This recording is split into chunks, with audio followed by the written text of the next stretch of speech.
hear myself through my headphones. Yes, man. Like, I feel real good about this right now. Pay attention, because you are now listening to Permission to Speak Freely. This is a different type of leadership that we got going on right now, man. We're talking about beneath the surface, right? We talking about no sunlight, no escape, right? We talking about the submarine world, man. And we got our guy Jake with us, man. From that world, man. That's leadership different. When I think about it, man, that's a whole different level of leadership down there beneath the sea. I mean, think about that for a second, though. Everybody, just think about that shit for a second. I can go in there, I can have an issue. I can say, hey, go see this person. Go see that person. Jake, who you telling them to go see? You know what I mean? See each other, man. You go see each other. You got nobody. I mean, that's, when you go below, you shut the hatches and you submerge. It is you and your brothers and sisters and, taking care of stuff with each other and not knowing, like, your world stops once you leave home port. Even normal underways, it doesn't matter. It's like a whole new world coming back, like, oh, what just happened, and so it's a different world. All we have is each other. What do you guys have in place though, as far as mental health? Do y'all have like DRCs and stuff? So we still have we still have a command resilience team. We have an IDC. So like our, we call him Doc, right? He's the only medical representative on board. Usually it could be a first class, a chief, senior chief, even at times a master chief. So, it's just them. They are the only medical representative underway. You do want a doc, a corpsman that has good bedside manners, just willing to listen and everything like that. But really, as a chief, as a leader, first classes, second class, it doesn't matter. Sometimes you just need somebody needs to talk to somebody about whatever they're going through, and not knowing what's going on back at home can really take a toll on times, especially through deployment, because, normal underways, we'll come up and get comms, every so often and get emails and not, we download emails as fast as we can. And it's dial-up internet was faster at times. So than how quick we have when we can download stuff. But when we're going on deployments, you cannot talk to somebody for months. And that can take a toll because you just don't know what's going on. You're just hoping that when you left everything as it is. And, if you have a spouse, your spouse is taking care of those things.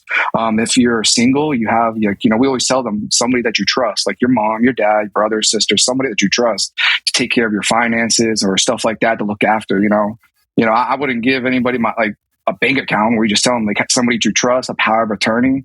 And it always fails, right? The being on the shore side now, having to help support the boats from the shore side, seeing that, sometimes the spouse just needs some help on where to navigate. So. Y'all kind of still in the Stone Age, comms wise too. Because looking at ships now, they on Wi-Fi. Like it's just all comms is up and up and up and up and away at this point now. We are. I mean, you sort of said. I mean, back in the Stone Age type stuff. It's it is tough, but you get used to it. You have each other. That's where with technology now, right? Everybody's got I was gonna say an iPod, but that's really showing my age. But everybody's got music they listen to. You got TVs. We can watch stuff, but just talking to each other. Those one-on-ones. You'll see that a lot with some of the senior chiefs, the COB, the master chief, the CMC on board talking, just getting to know somebody on a more personal level. And especially with the captain officers, because you see each other. You go underway, especially, you'll see each other every day. Very rarely you'll be like, I haven't seen you in a couple of days, man. Like, what's going on? What's going on with you now? So it's I'll tell you right now, the heart of the ship, right? Couple places that you can always get a little bit of a drumbeat is the cooks, because everybody wants to come by, just want to chit chat, right? Cruise mess, right? We don't segregate cruise mess where it's closed down between the meals. It's training's always happening out there, watching movies or doing whatever on cruise mess. And then also too, some of the just roving around the engine room. You got a couple watches where they can't leave in their area, so just going down and talk to them like, hey man, what's going on, how you doing, getting a drumbeat with them. So, and I'll tell you, when you're standing your watch, you're taking your logs, just having a simple conversation about, hey man, if we're gonna be pulling in, soon, what would be the first thing you do when you get off the boat? What do you do the first night? What is your tradition, or what do you do? Everybody has their own little tradition, right? What they do when they come back from underway, coming back from deployment, right? Nothing against the cooks on the boat, but nobody wants to eat the galley food the night we pull in, right? Everybody's ordering out. Somebody's bringing it back for the guys just to have some of those kinds of routines and stuff. So it's the best comms. You really get to know somebody when you're on deployment, because you go through thick and thin. Our deployments are usually 6 to 7 months. They're getting longer, just because of the fact of the world that we live in now and what's going on in our operations with our adversaries. So, doing 7-month deployment is not uncommon, and you really get to know somebody on a touch point. You really build that brotherhood, sisterhood relationships with people. Yeah. I mean, what's the longest you've been submerged? I've gone, without saying too much, man, I've gone where, I missed, a whole quarter of stuff, right? Doing, greater than 70 days, doing greater than, 80 days is not uncommon, right? We can make our own water. We can make our own oxygen, right? The limiting factor that can keep a submarine from pulling in port, is food, right? You can only load so much food. We load out the entire boat, man. There's not a space on the boat that doesn't have food in it, right? Well, what about berthing? Well, it depends on the class of ship. You might have food stored above you. We try to find every little nook and cranny to put food because, we gotta execute the mission. Not to the point of where people starve and people are losing weight or anything like that, but like it's our freezer and chill box, right? We turn our chill box into a freezer just because you can get almost a full month out of that just by adding extra meat in there, ribeye, chicken, pork loin, turkey, or whatever. So it's, you don't get fresh. Like after 2 weeks, you're done, so why even have it in a chill box? We just make that a freezer and you can load more food, chicken nuggets, chicken wings, those kind of stuff for pizza night that makes pizza night fun. So, yeah. Y'all still packing MREs or y'all packing MREs? No. So we don't have. We've never. I don't want to say never, but we don't pack MREs. What we have also on board is freeze dried ground beef, freeze dried chicken, freeze dried. There's like a mozzarella cottage cheese type thing. So boats are required to carry that. And if you put it in sauce, like it's not that bad. If you put it in a saucy type thing, man, if I just give you like, hey man, here's your chicken strips of freeze dried, you're not gonna like that. But if you put it in a sauce like it's meant to be or a chili, you're not gonna know. Put it on pizza. It already has some sauce and cheese on it. So, it's that kind of stuff that stretches those actually, proteins and stuff like that. But yeah, the boats are required to carry some of that stuff. That came out about, probably about almost 8 years ago. 6 to 8 years ago, they were really putting it out because the idea was actually MREs. It's putting some MREs, but the little stuff that heats up the food, it's actually kind of could be explosive. And, when you got people that have engineering degrees on board, God knows what could go wrong, Crazy with it. Yeah, it's toxic. We found that out. Yeah. So, You said that you guys are together, you're always running somebody, our experienced destroyer or carrier, amphib. Yeah. You see people every day, or you might see somebody once in a week. How do you get your own private time to decompress? Is that even a thing? It's hard. You always have somebody that's next to you all the times. A lot of that you do always have somebody next to you, man. Sometimes just your own little private spot. You try to find a little corner of the boat where nobody comes around. And I don't say nobody comes around, but more where, you don't see somebody because somebody is always roving, right? You got roving watches and you got people that check spaces, so your private time is hard. It's really hard to get, your rack is your private time, using the head, but you got the heads like where it's right next to people. Somebody's showering, somebody's brushing their teeth. It's hard to get some of that private time away from people, but sometimes you won't engage somebody. You could just tell on their face where it's like, dude, don't talk to me, man. Like I'm not in the mood, so you sort of leave them alone, let them come to you, but you can feel lonely too at the same time when, even though you're around all these people, right, you can sort of also feel lonely just because, like, the higher you go up, the lonelier it gets, right? The captain, on deployment is the highest ranking person. He or she doesn't answer anybody. So it's like that relationship between the captain and the cob is important because you two are the most senior people on board, and it can get lonely at times because nobody wants to talk to you about anything, right? You just get problems all day. You want to hear those little good things, or like, hey, what's going on with this, or how's this person's doing and stuff. So it's hard to get like really private time, but you just got to respect somebody when they don't want to talk, and you're like, hey man, I'm just good. I just need to be by myself right now. And you're like, okay, man, that's cool. So what's some of the, we it's like kind of Tarantino-ish, right? So at some point I gotta go back to something. But what's some of the like the best MWR events that you've seen on the sub?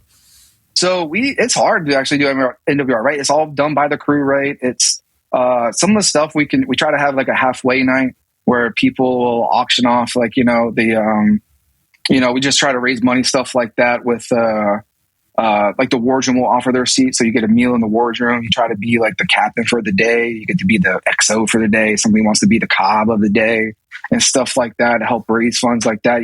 Bingo, POD bingo. You just put the everybody gets a bingo card. You try to look for it in the POD. So you actually have sailors read the POD and everything, looking for a number. I'm about to take that. I like that too. You can't always make it obvious though. You can't make it obvious. Sometimes we made it obvious just because it was like, dude, nobody's winning. Yeah. But it's hard, right? Because like, again, you're always somebody's always on watch, right? 24-hour days, right? Somebody's always on watch. We don't wake everybody up at 5, 6 o'clock in the morning.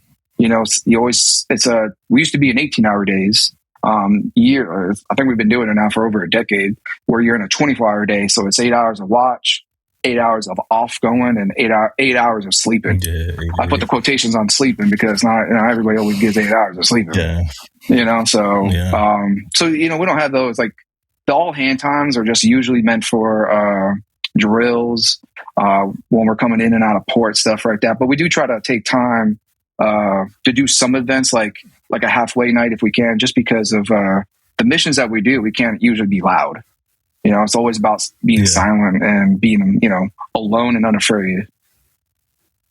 Can you explain the halfway night? I didn't understand. What is that though? Sorry about halfway night, man. So halfway night is usually it's like just a fun festivity type thing, right? That's when you'll just auction off like the CO for the day, the XO for the day. I got you.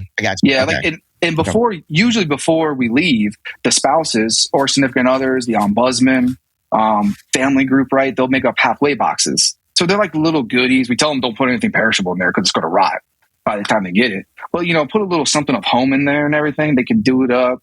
People put cards in there. Like it's literally like we tell them to use a shoebox, regular shoebox, and then we open those up on like halfway night and everything. You get to see like little cards, like, hey, like families say some good stuff. And even for the singles, we try to make sure that somebody is taken on for a single sailor, just because depending on the coast and the command, you actually my cob tour, most of my boat was single. It was very rare to find somebody that was actually married.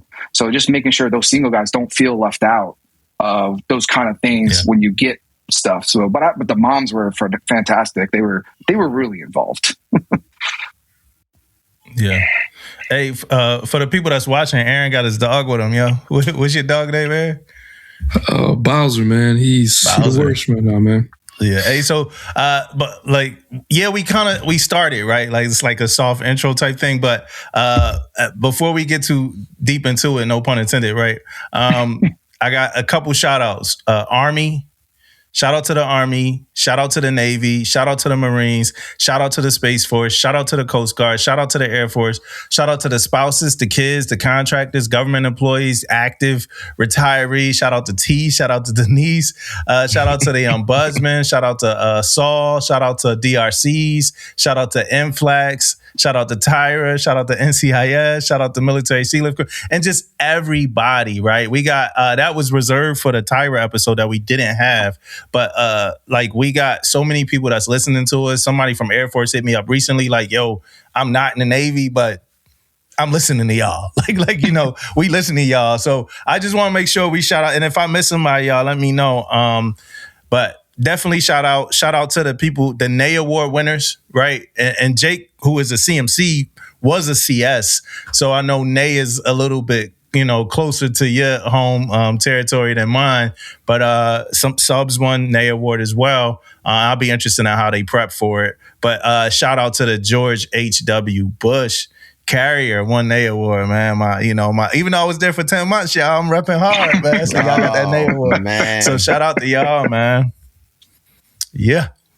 How have you won an A award at all? No, I haven't. I haven't been part of a galley that's won it, and everything. It's hard, right?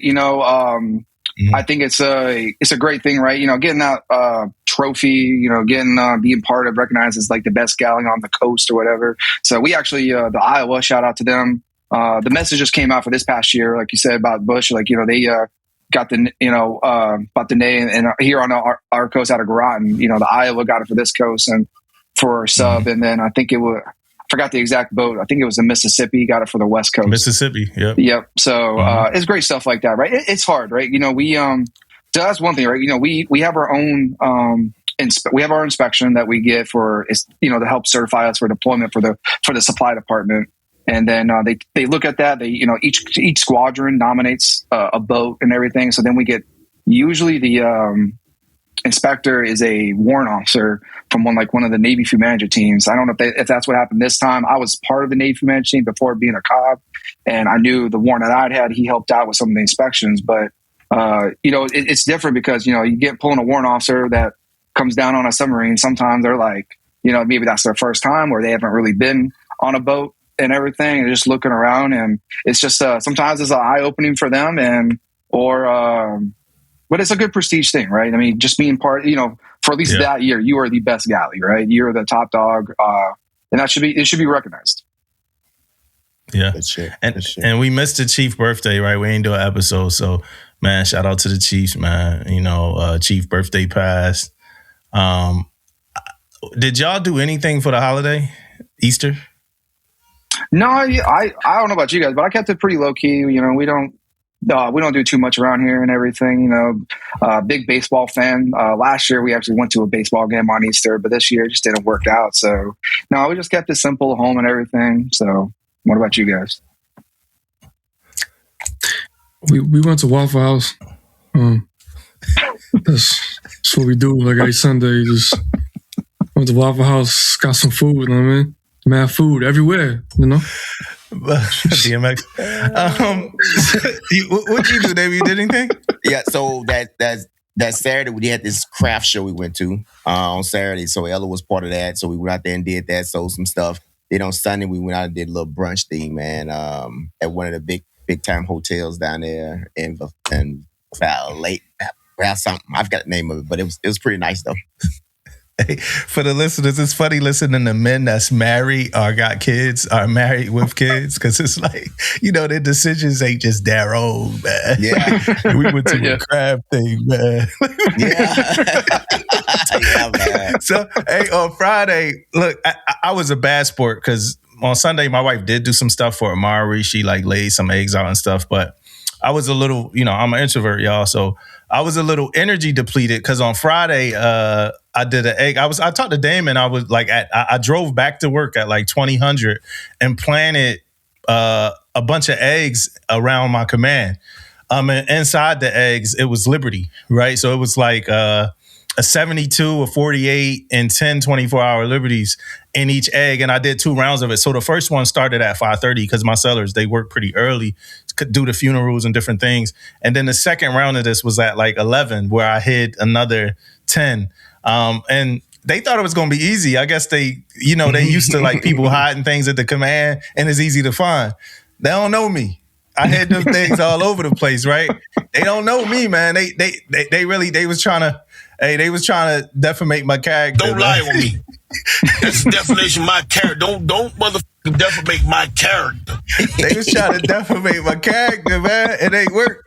So it was fun. It was great. It was fun. Morale, energy, social interactions, all of the things that they kind of asked for happen in that one egg hunt. And I am, and I think other people looking forward to next year because it's where I'm a hot at. Bros, Hey, bro, like I was pulling, you know, them little automatic air freshener things. Mm-hmm. I wish I had. I pulled the can out and put an egg in the air. Like, I'm not playing with y'all. This ain't about to be easy. You was on your game. This ain't about to be easy. You know, but eventually, like, you know, eventually it's like, hey, if y'all don't find it within, and the reason why you got to make it hard, because the way my sellers work, like you might catch like some of them, and then like, for instance, like, about 30 to 40 sellers left at 6:30 before some other sellers even showed up for quarters, you know? And then some sellers came back by 12, and then some because it's different events, different fallouts, funerals and stuff like that. So you got to make it hard enough that like as soon as you launch the event, it's not over. Like they can't find them all real fast. But you got it like, so every hour it'd be like, hey, if y'all still looking, I'm gonna start giving hints. It wasn't until like yesterday when the last egg was found. So that was kind of fun, right? And then at some point I saw something, right? And we definitely gonna get back into Jake and a lot of sub stuff, because I got some questions about your high school football team. But you know, we're gonna get there. We're gonna get there later. But yeah, we're gonna get there later. But I saw SecWar put out the messaging about guns on base, right? And I'm sure all of y'all saw that, and I'm sure all of y'all had some sort of messaging that y'all had to attach to that conversation, right? Oh, I did. Yes. Yeah. All right, so I want to start with Aaron. I want like it's only right, Aaron. How'd that conversation go for you? So me and my Army equivalent to Sergeant Major, we looked at it and we were like, yo, man, this don't apply to us, man. We had a hospital, a medical treatment center, military treatment center, MTF. Nah, yo. So I was like, no. So I told Cats, like, you can put it in if you want. That's cute. No. Put it in if you want. I ain't seeing no guidance. Don't have admin. So don't get creative. Don't, you know. So I was like, nah. But, you know, go ahead. That was our conversation. Don't be stupid. That was the conversation. His conversation was, go ahead. Yo, go ahead, do it. He threatened him. Go ahead. Listen, I ain't got the patience. We went a little too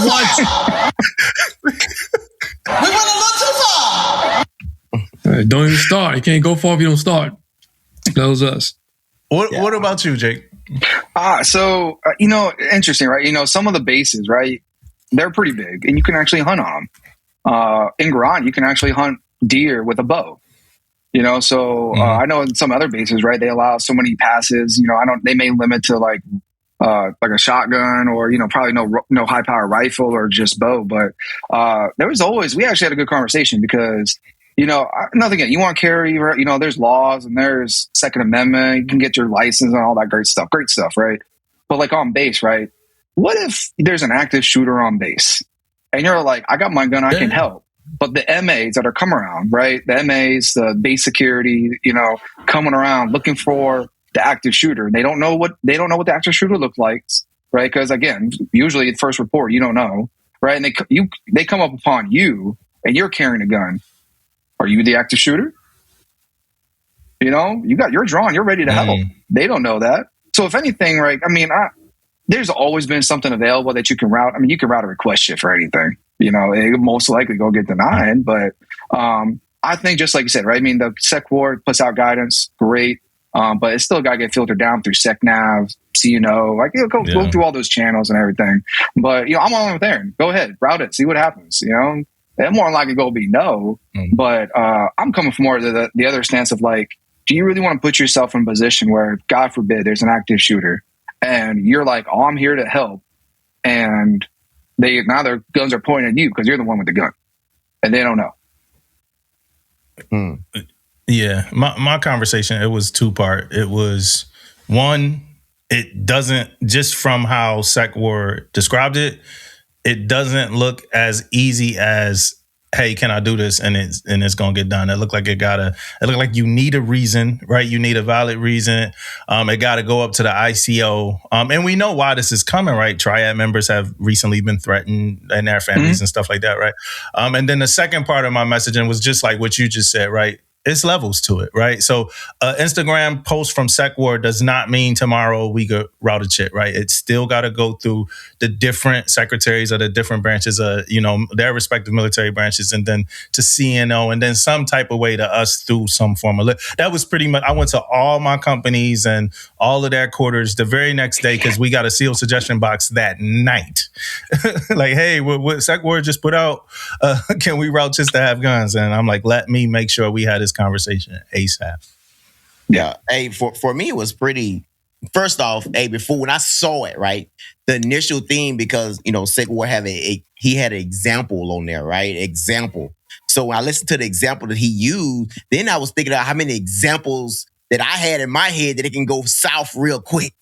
Right? Mm-hmm. Like real quick. That's the first thing I'm thinking about. But when it came to the policy and all that, man, like it's a lot of CMCs, from an aviation standpoint then. But it's not my kind of like, not really my thing in a way either, because it's a base, right? You got a base CMC. They making these policies on who coming on board on this base and stuff.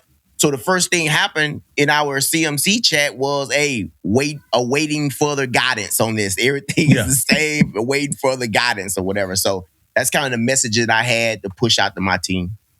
Yeah, you're nicer. You're nicer to your base CMC. We were out saying, "Hey, you're gonna see our chip tomorrow." Just to poke at them. At my last command, it was an MA who some of them wanted to bring guns. Yeah, I was the installation SEL, and some of them were trying to bring their personal weapons because they operated sometime outside the fence line, and they felt that they could be threatened on their way home. Somebody might know who they are, whatever. Hey, for the listeners, Aaron just got a call from his skipper, so he'll be back when he can. Another thing that hit the internet hard, I don't know if y'all saw it, and it's another thing, Jake, that I think might have hit you a little harder than some of the rest of us, but Navy Bay 98.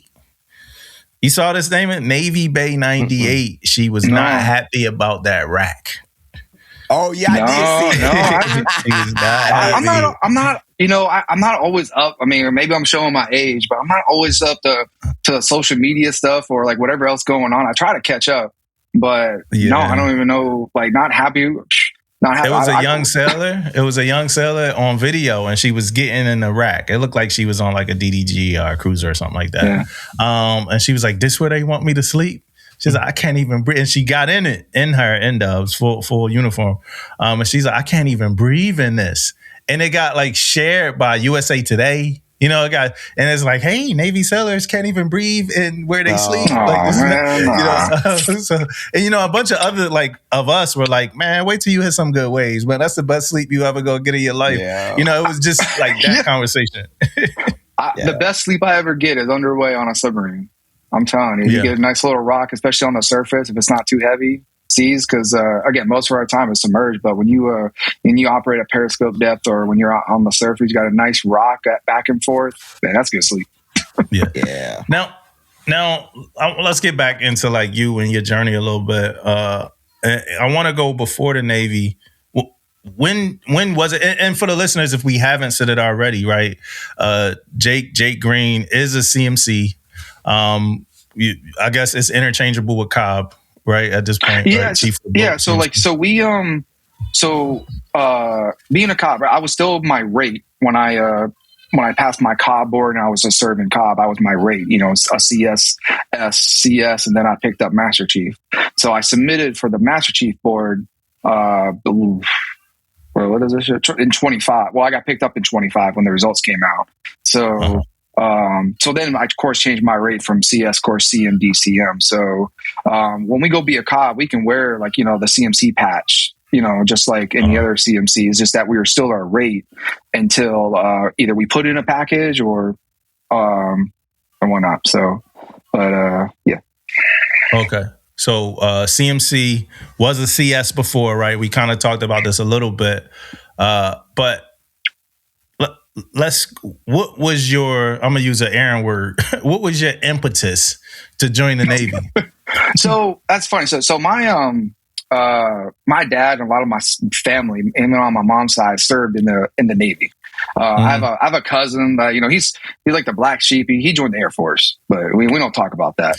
So, whatnot. But, I actually, through high school, I swam, right? I actually got to college on a swimming scholarship, and, it didn't pan out for me, right? I actually didn't want to join the Navy before. I didn't want to join the Navy at all. It wasn't because I just didn't think it was for me. My dad retired as a command master chief and whatnot. And that, he was much older, right?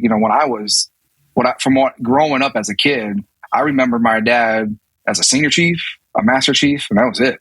My dad was a little older when he had me, and I don't remember him being a petty officer, a chief or anything. My first real thing I remember him was going underway as a cop and everything. So it wasn't a life I wanted, but so I had a swimming scholarship. I went, it was to a junior college in Georgia, and I swam. I hurt my shoulder in the state swim meet before going to college, but I already signed my contract. So I went and I rehabilitated. I was trying and everything, but I just lost that passion of like doing the sport because it just wasn't fun anymore. Yeah. And so I was just like, I had to do something, right?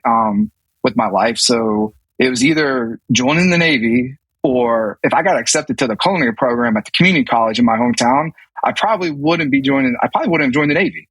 But it was too late submitting. So I joined it. I was like, well, I got to do something, I guess. And so I was already, I joined in 2006. So it was 2 years after I graduated high school.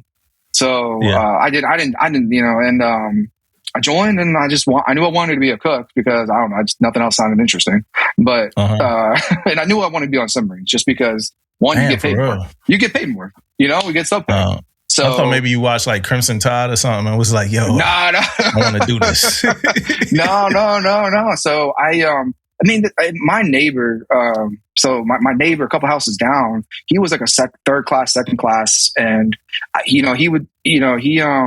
was sort of been a mentor throughout the state, throughout my naval career in life and everything.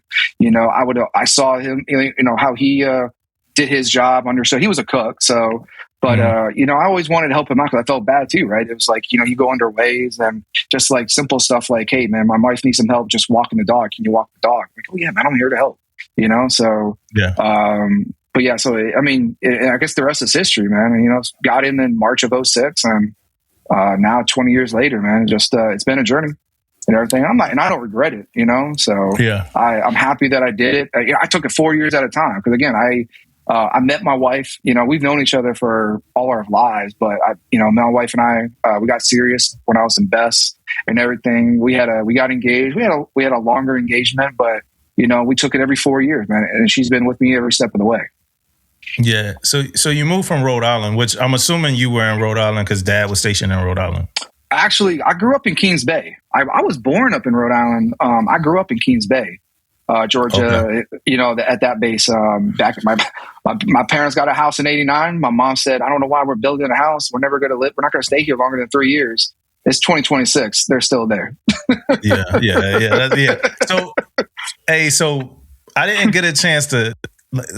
So the way our schedule been going, I haven't had a chance to like deep dive, like guest bios and stuff like that, right? But when I got home today about an hour before we supposed to start the pod, right? So I'm like, all right, I can't deep dive, but let me check some stuff out, right? So, and then I got like just immersed in the Camden County Wildcats, right? So the first thing I noticed about your high school is that it was Damon. It's 2,900 students in this school, right? Ooh, I never went to a school that had that many students, right? So now I'm like, well, maybe it's because it's a county high school. Now, I'm digging deeper and I'm digging deeper. This high school is big as hell, bro. Like, and then I'm like, this like the high schools that I watch in movies and stuff, Damon, right? Now, here's the part that, and I'm going to shut up in a second, but here's the part that intrigues you, Damon. The football team. Were you into football, Jake? No, I love football. Don't get me wrong. I love football, but this is going to sound, I did marching band. I did band. I did not play football. I swam and I did other stuff outside of it. But I was there every Friday night, the marching band and everything and our team, right? On Friday night during football season, you were there. You were it didn't matter if you had a kid playing or not. You were at the football game cheering on the Wildcats. Yeah. This was a football town, huh? Yeah. Oh yeah. They're as you said, man. Bro. Yeah, it's 2,900 students. I think when I was in, they float around that every year, right? 28 up to 3,000. They flirted with 3,000, but like you don't want to split. You can't put. They don't want to put another high school in the town because that would split the talent. Yeah. Oh, well, yeah. So check this out. Check out the operation they running, Damon. So 03, they go undefeated, win the championship. 03, they go undefeated, win the championship, right? That was the first one. Yeah. So 03, they win the chip, undefeated. And they play this squad, right? Lowndes or whatever. That's the name of the squad. They played them in the season. They beat them. They played them in the playoffs. Second game of the playoffs, they beat them, right? 04, the year you graduated, they go undefeated in the season, Damon, right?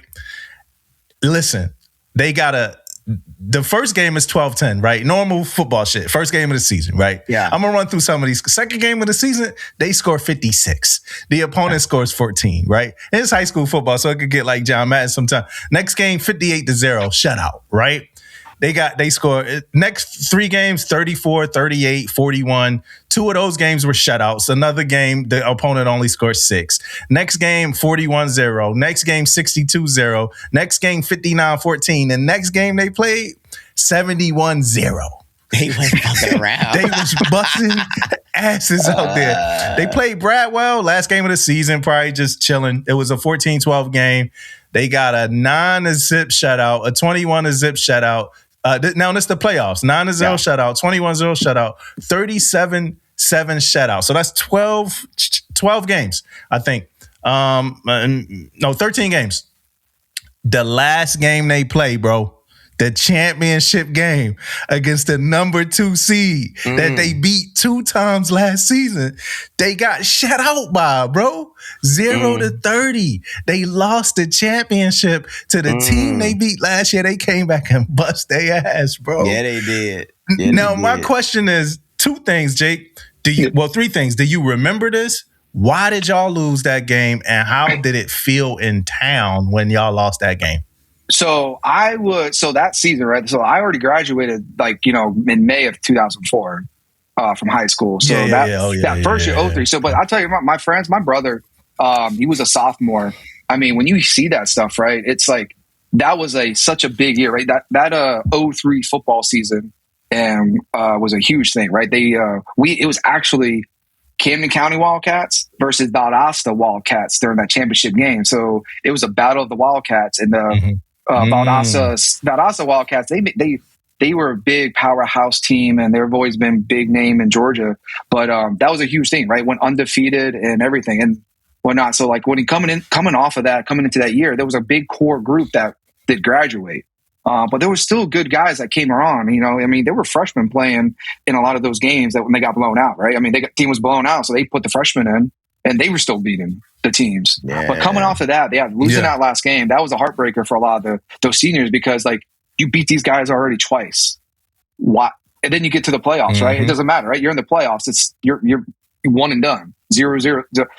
Your record is 0, right? It doesn't matter. So, I mean, Lowndes just wanted it more that night.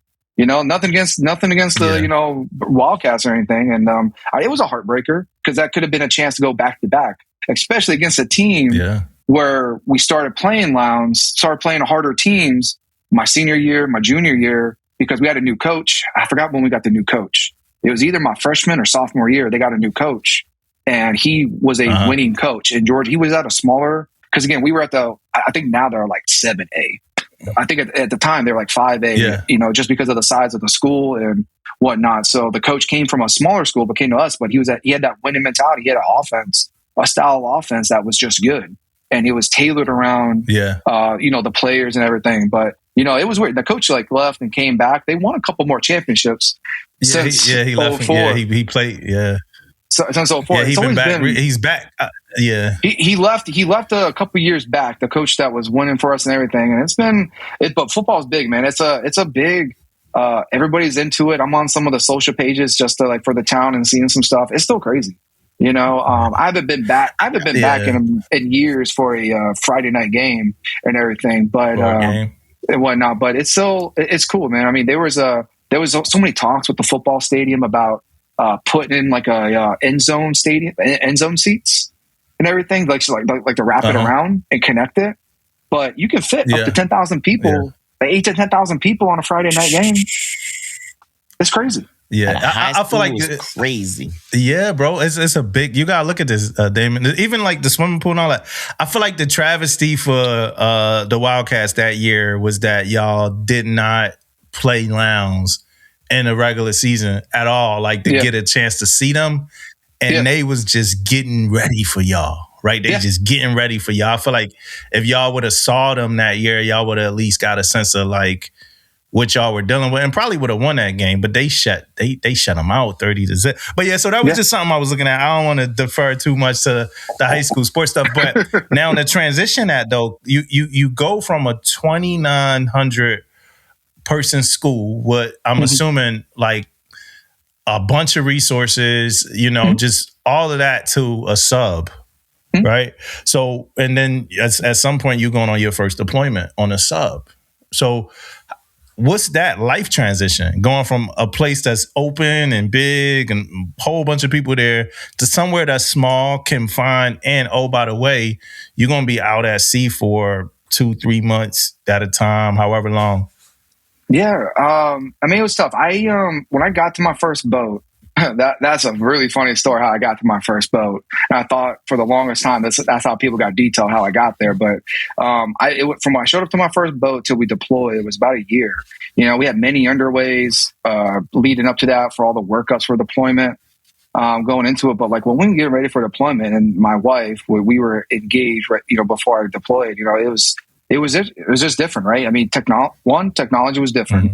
Where emailing, even now, I mean, it's still slow, but getting emails and being able to email off. But like, when we did pull in the port, it was Skype.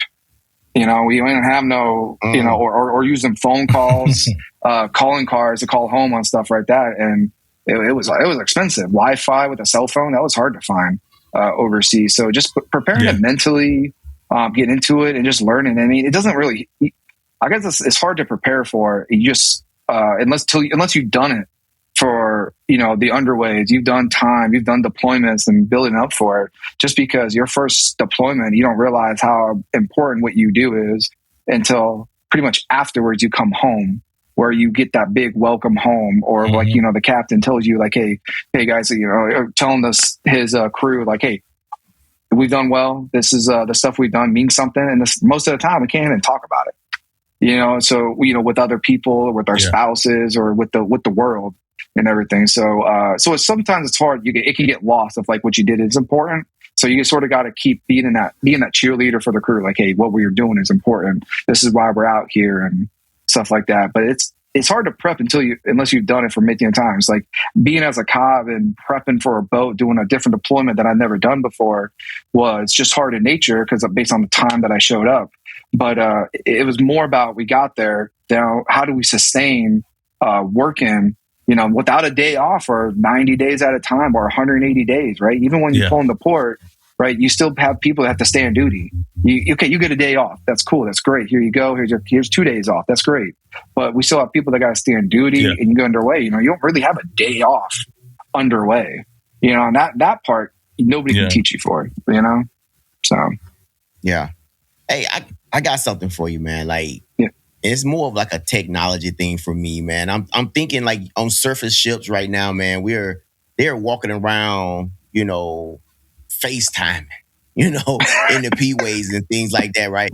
Now, this haven't just happened though, right? This has been like over time. Hey, what can we do better for these sailors on board these ships, right? So over time, Wi-Fi and all these other great things that happen. What is your community doing like for future stuff? That what they doing out there right now and say, okay, in this many years, we're going to be able to do this? Or is it something out there that you guys are looking forward to in the submarine community to be like, hey, this is coming down the pipe?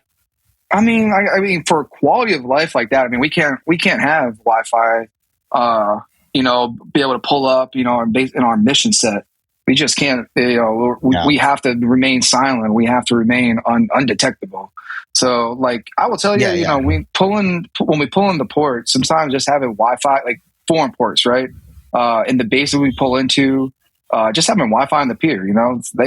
I tell boats, just request Wi-Fi on the pier. They get you the box. Like, here you go. Do what you can. Get a couple boxes so that you don't have to. You can just connect to Wi-Fi. Guys don't have to buy a data plan.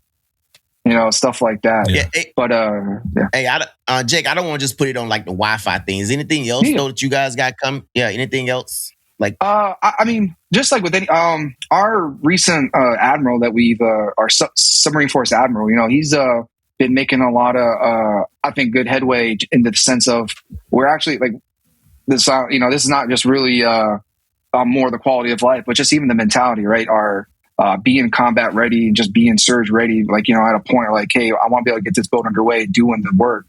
That stuff hypes up the crew, because when you're just doing the grind of doing underways and stuff, deployments is like the easy part, actually. The workups before deployment are the hardest things. I don't know how it is for a surge ship, but the workups, the in and outs are torture. But when you get underway, go on deployment, you are there doing a mission. And yes, your mission can change, but it's probably going to change because the boss, the admiral, whoever is telling somebody, saying, hey, we need this asset to go here and stuff like that. So I will tell you, there's this, our submarine admiral, he put out to the submarine force about, there's this like email about like, that you can email him. It goes to him directly. And then he puts it out to his staff about like, hey, this sailor has this idea. What can you look into it? Is this feasible? And just simple stuff like that of like, because again, we the Navy overall, there's a lot of things that we do that are just because we've done it, and I know some of us just don't like just because we do it doesn't mean that makes it right, or why can't we find another way to do something? So I think that is one good positive that it was there for a while ago. Sometimes, it's like the new hotness, right? It's new, it's hot. A lot of people are trying to use it. They see some good traction, so they're going to probably continue to use it, So I think that's one good thing right now. I think there's a lot for us as a submarine force, there's a lot going into building submarines, getting them out of the shipyards and everything. That will help with them just sharing the workload of the mission sets and everything. Mm-hmm. Overall, and I don't know how you guys would feel, but putting money back into the infrastructure of some of our bases. Because some of our bases are just so outdated, and it just some of the stuff, right? I mean, and I'm not talking like I don't need swanky danky buildings. I'm just saying, can we fix some pipes so we don't have them leak? Can we when guys' barracks are leaking stuff, can we not have to move them and then wait a month and put them back in?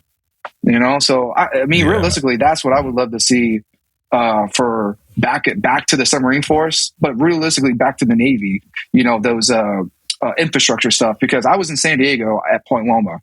And then I had to go.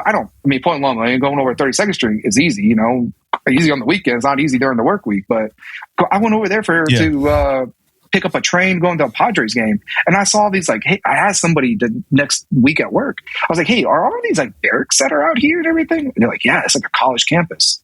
I'm like, how the heck do we get part of those? I was like, they look great. It's like a college campus over there and everything, the barracks and everything. I mean, I didn't go inside, but from the outside, they look nice. So, I think there's some good stuff happening. I just wish it was it's, I just wish some of it, I'm not saying, it's not a knock on anybody. I think the Air Force does it right with some of their stuff. I've never really been on an Army base, so I can't really speak for that, but hopefully I answered your question on that. Oh yeah. Most definitely. You just made me take a note, because some of my sailors been complaining about mice and pests and rodents and stuff in their barracks, and it's I might need to crash out about that. I might just need to go somewhere and really, really, really just put my foot down about that. Because it's hard, man. That should be unacceptable. You're right. And it's hard, right? It's some of it, right? You don't want to say, is it just bitching, complaining, or do they have some weight to it? The job I have now, right?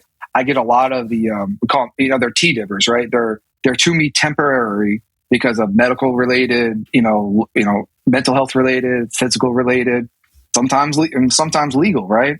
So I've been trying to make it a point to go visit them once a week. I just say, hey, I'm coming up. I don't try to make it a big deal, I just go up there and at one of their muster times, and I just say, hey, I'm here. First couple were a little awkward because I was like, hey, I'm here because I just want to ask questions. If you have questions for me, I can answer them, or I will take them back to look up, or you guys get one-on-one time with me, right? And so what they started doing, they actually started writing on a whiteboard questions so they could through the week or time. So I come up, I look at the board, I answer whatever the questions. I mean, one of them was like, hey, CMC, how many push-ups can you do? You know, I'm like, oh, I'm training for a marathon. I always strive for excellence on my push-ups. So we'll see what happens in the next PRT. But, you know, that's what I start doing. And, you know, they just want to be heard. And you may not be able to fulfill their full question, you know, like give them the answer that they probably want. But as long as you give them something, an answer that's like, okay, you know what? He did acknowledge me. They acknowledged my answer, you know, gave me something I can take with and I can keep coming back. Yeah. And we got to advocate, right? We got to advocate for them. People preach advocacy all the time. And sometimes we worry about relationships a lot and making sure we, you know, keeping these relationships healthy and stuff like that. And sometimes you just got to crash out. So I think you inspired me to crash out tomorrow. So thanks. Hopefully let me know about it, man. That's you know, it's crazy stuff, man. Yeah. So back to first getting to the sub, first deployment. You planned to go on a sub, right? You that's what you wanted to do. You knew you were going to get more money and all that. Even though you planned, were you prepared when you stepped on and it was so small? Nah, man. So the only time I ever set foot on a submarine was when my dad was a cop and I could go on a Tiger cruise, and that was on a SSBN, right? They're almost twice the size of a fast attack submarine, and you know, I was wide eyed, man. I was just like, probably like some of these sailors coming down, man. I was wide eyed. I didn't know what to do. And the only thing I knew from my dad was like, oh, she's going to show you the way. That, you know, people help you out or stuff like that, right? And again, my dad went through the submarine force at a different generation than I was entering and everything. So, no, I mean, I was scared. I was 20, 21. And, you know, like I felt like a child, and like, you know, the emotions, right? Your emotions are flowing because you're leaving from what you knew and it's something brand new, right? Just any other sailor or anybody going off to college, leaving that home behind and not knowing what's going to happen down the line. You know, I had no idea going on my first boat, I would be where I am today. If anything, I thought I was doing 4 years and, you know, GTFO. So yeah, me too, man. I think probably all of us did, you know. Yeah. Hey, so Jake, when you was going through A school and you was doing all that stuff before you got to your boat, right? It had to be some type of preparation there, right? Getting you ready, because man, I couldn't see myself just rolling up on that thing, man. I've been way crazy on that. So I'm assuming like all the instructors and everybody you talk to kind of laid it down a little bit, like a little bit of a preparation thing, right? When you got on there? Yeah, you know, so my A school was actually, it was a weird time because the CSA school transitioned to whatever TSC right across the street from boot camp, and they ended up down in Virginia after I left. But, you know, then come the sub school. Sub school, you know, was really one of those eye-opening. You had like, you know, those E5s and some E6s just sitting there teaching you best, basic enlisted submarine school. And they're just talking to you about like some things and prepping for and everything.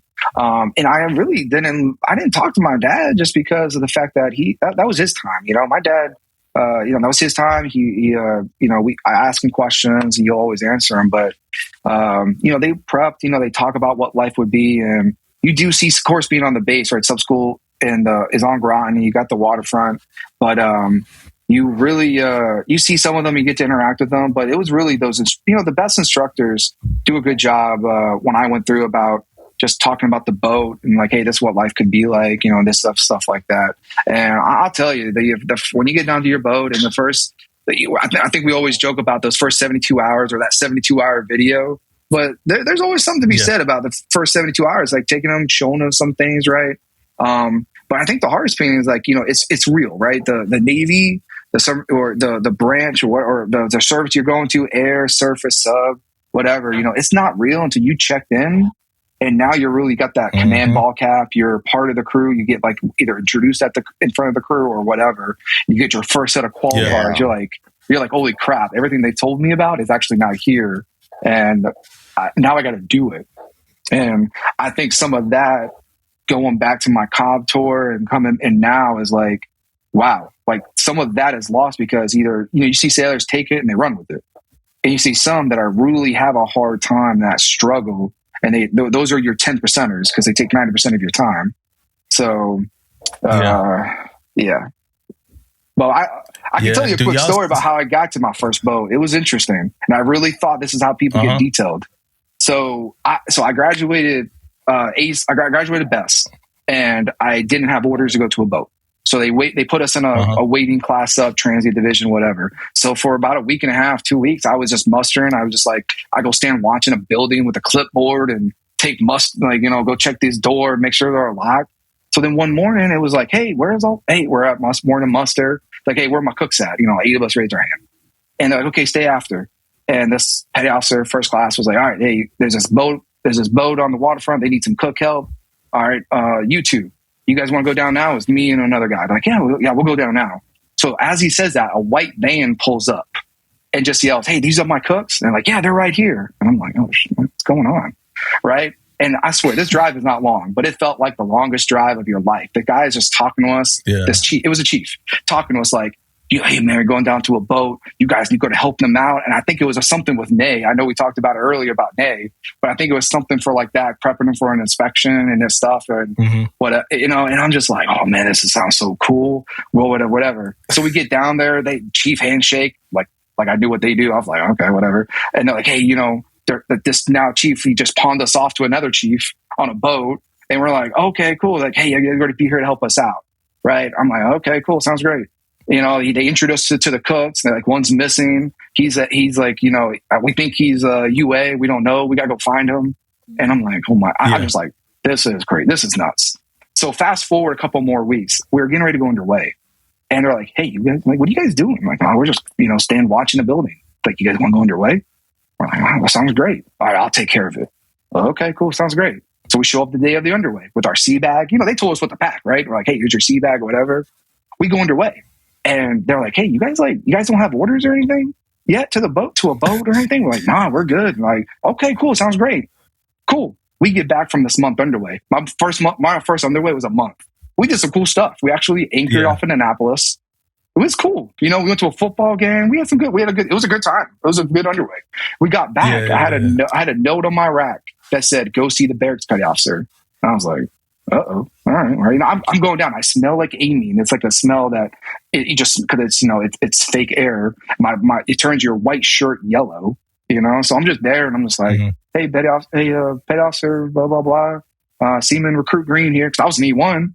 And I was like, Seaman Recruit Green here, reporting as ordered. And then the guy that was underway with me had one too. And they were looking at us. They looked down at a sheet of paper and they were like, where the heck have you guys been? It's like, we've been underway.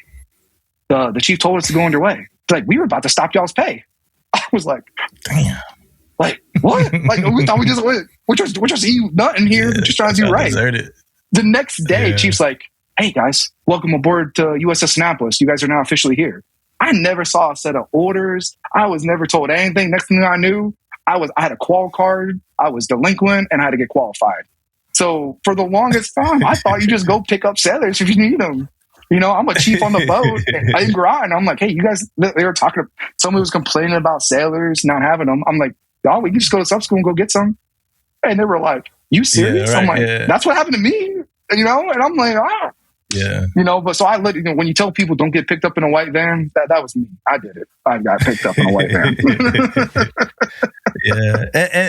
And those foundational lessons, man, they stay with us, good or bad. Like, it's still like basic Navy shit I be learning to this day, bro. Yeah. Like basic things that like other people knew forever. Like, damn, I never heard of this. Like when I went to the Chiefs mess that Damon was at, some of like the slang they would use and all that, I'm like, I never heard none of this before. Like shit, like bluff. Like just bluff, like bottom line up front. I remember I get to the Chiefs mess. I'm at the Chiefs mess and somebody like, man, just give me the bluff. I'm like, the bluff? Like, snow on the bluff? Like, I'm like, what bluff we talking?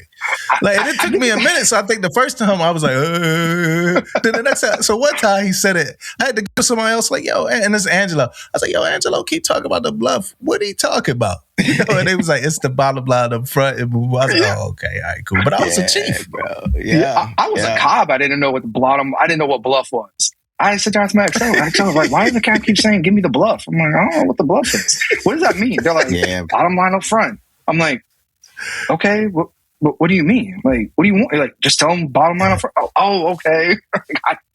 I'm still learning, man. I thought I know what. I was like a chief too, man. I raised my hand quick, bro. Like, what the fuck you talking? I don't have time for that shit, bro. Like, hey, what you talking about, man? I don't even know what the hell you talking about. The bluff. And keeping up with some of these young sailors with the slang, some that they use. Like, I was like, they kept saying, "Oh, hey, Cobb, that's bussin'." I'm like, what? What's bussin'? They're like, no, that food is good. I'm like, you can just say it's good, you know? Like, I can't keep up with it. Yeah, man, it's a lot, man. Hey, so what's the most challenging part of the job? Not just the Cobb thing, but sub CMC Cobb. Oh man, so it's dealing with what, limited resources. You know what I'm saying? Because again, right? I mean, I always go back to when you get underway, right? I mean, when you're in port, man, you get great support. You ask for help, you're asking for guidance, you're going to get it. Or as long as you ask the question right, But you got to teach them to fish too, right? You can't just give them the fish and let them eat, but you got to teach them to fish. And and I think normally the average submariner is very proudful, right? Just proud. They want to do a good job. You want to be the best at what you're doing.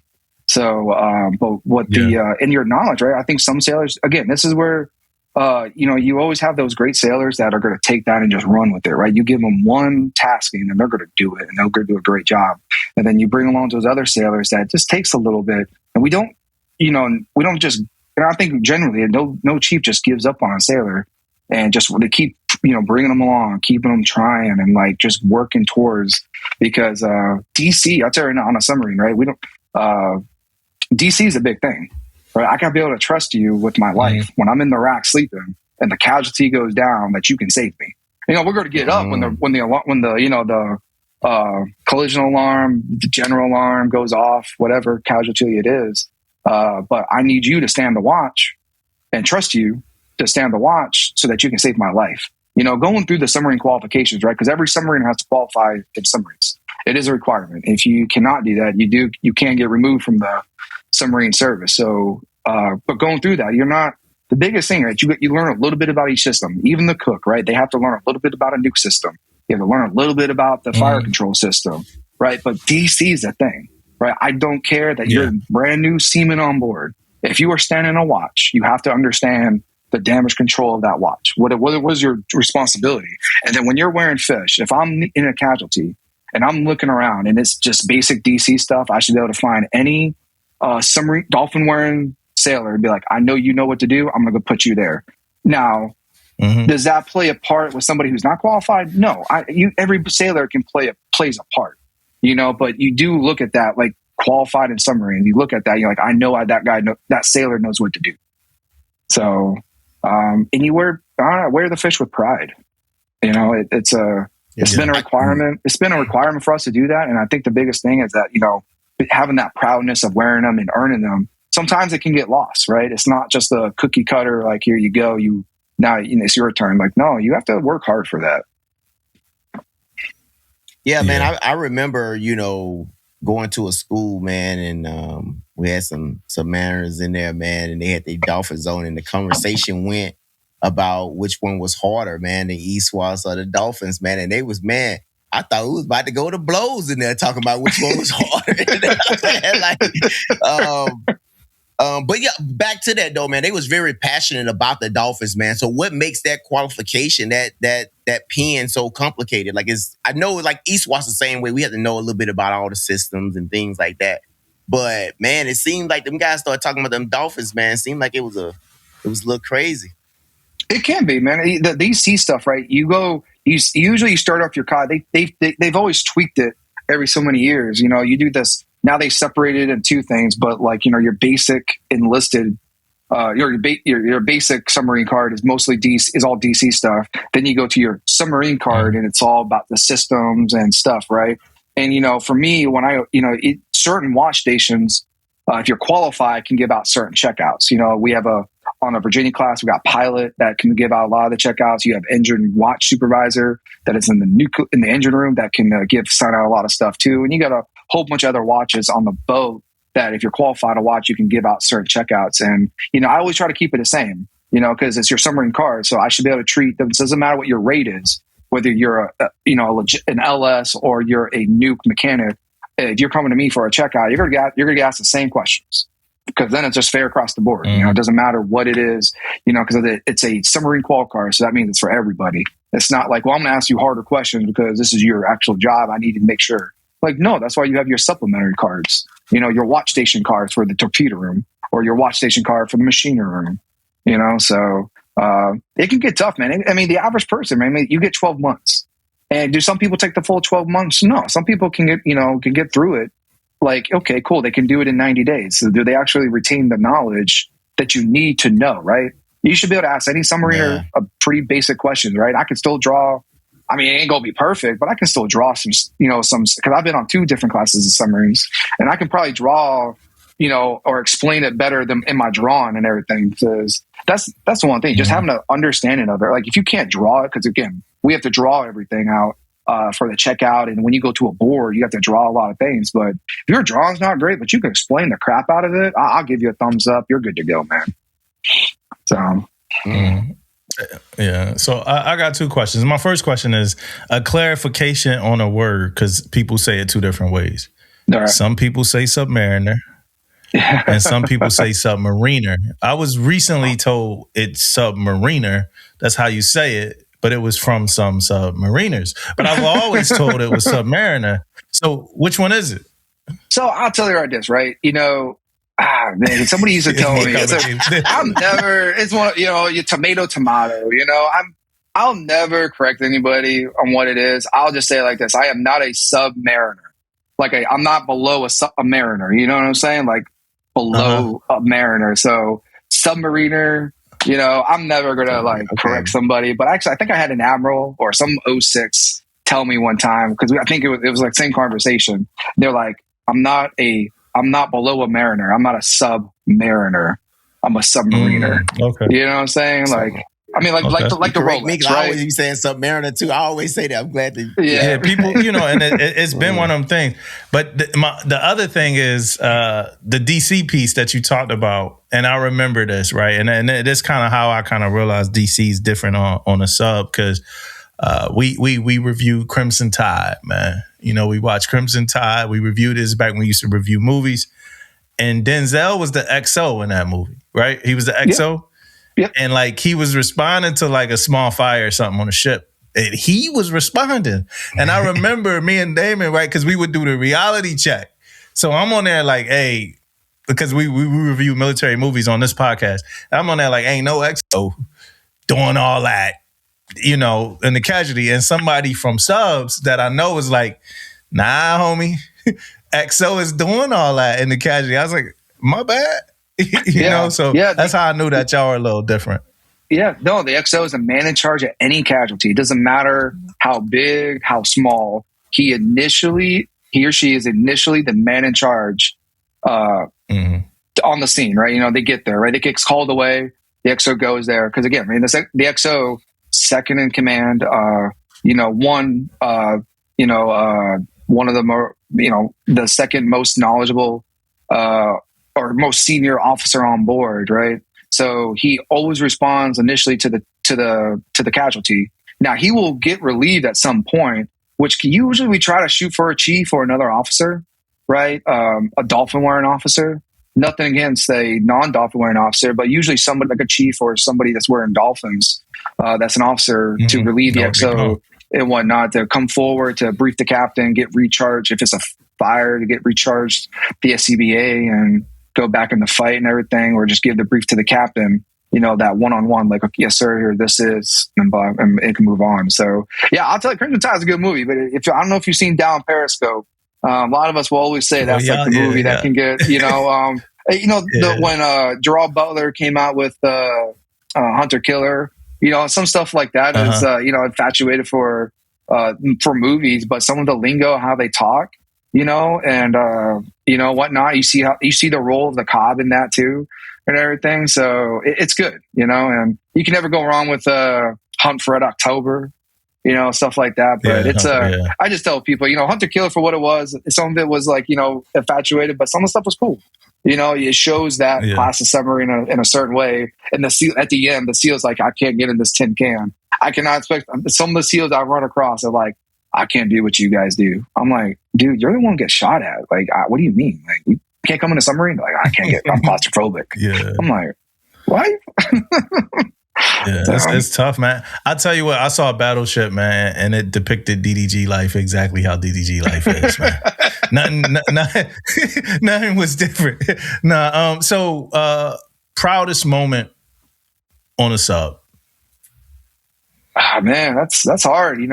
Funny thing enough, I usually ask a question like that because I got asked that question by an admiral that I interviewed for. My most proudest moment and my lowest moment, not lowest, but like failure moment type stuff. I think, the seeing sailors accomplish, officer, enlisted, whatever, but seeing like accomplish stuff, coming back from a deployment, seeing that proud family embrace their sailor, welcome them home from a deployment, and just doing well, knowing what they went through to get to that point. I've never seen a surface ship homecoming, but, seeing the submarine homecoming, just seeing the families, embrace, their loved ones and discuss what they can discuss is really nice, in anything, right? Sailors getting promoted, sailors just stepping up, doing the right thing, when they see something wrong, whether it's like just out in town or just on the boat walking around. And sometimes it could be the littlest thing, the littlest interactions with like seeing that E5, E4 correct an officer, like, hey, sir, I recommend we don't do that. You're like, oh, that sailor actually gets that. They know that is wrong. That's hard to get because you need that peer pressure. Coming from the chief, coming from the COB, the CMC, it can fall on deaf ear at times. But then finally, when you see that peer pressure of them like, hey, we don't do that here. We don't do things like that. It is then seeing that other E4, E5 correct somebody else when it's like, hey, sir, I recommend we do this like this because I think this is against that. Like that is a great moment. Yeah, well, as you were talking, what I was thinking about is kind of out of sequence of what we're talking about, but I'm thinking about spouses, right? And how much patience and understanding like a spouse would have to put up with this type of deployment, right? But then that made me think about the welcome home part of it all, right? When you get back. So my question is, and I'm sure because this changes over time, right? You get a young 19, 20-year-old sailor come home. The things that they do when they get home is probably different from the things that a 19, 20-year sailor does when they get home. But I think that the young 19, 20-year-old could like learn a little bit from knowing what the 19, 20-year sailor, career year sailor does like when they get back from a long deployment. So like, what's your kind of like reintegration routine for when you get back from a long deployment as far as with family and just you and life? Yeah. That's a great thing. We try to do on the way back, from a deployment, we try to just have those kind of discussions with the crew, pretty much having like a Liberty Port brief coming back or return to home port brief.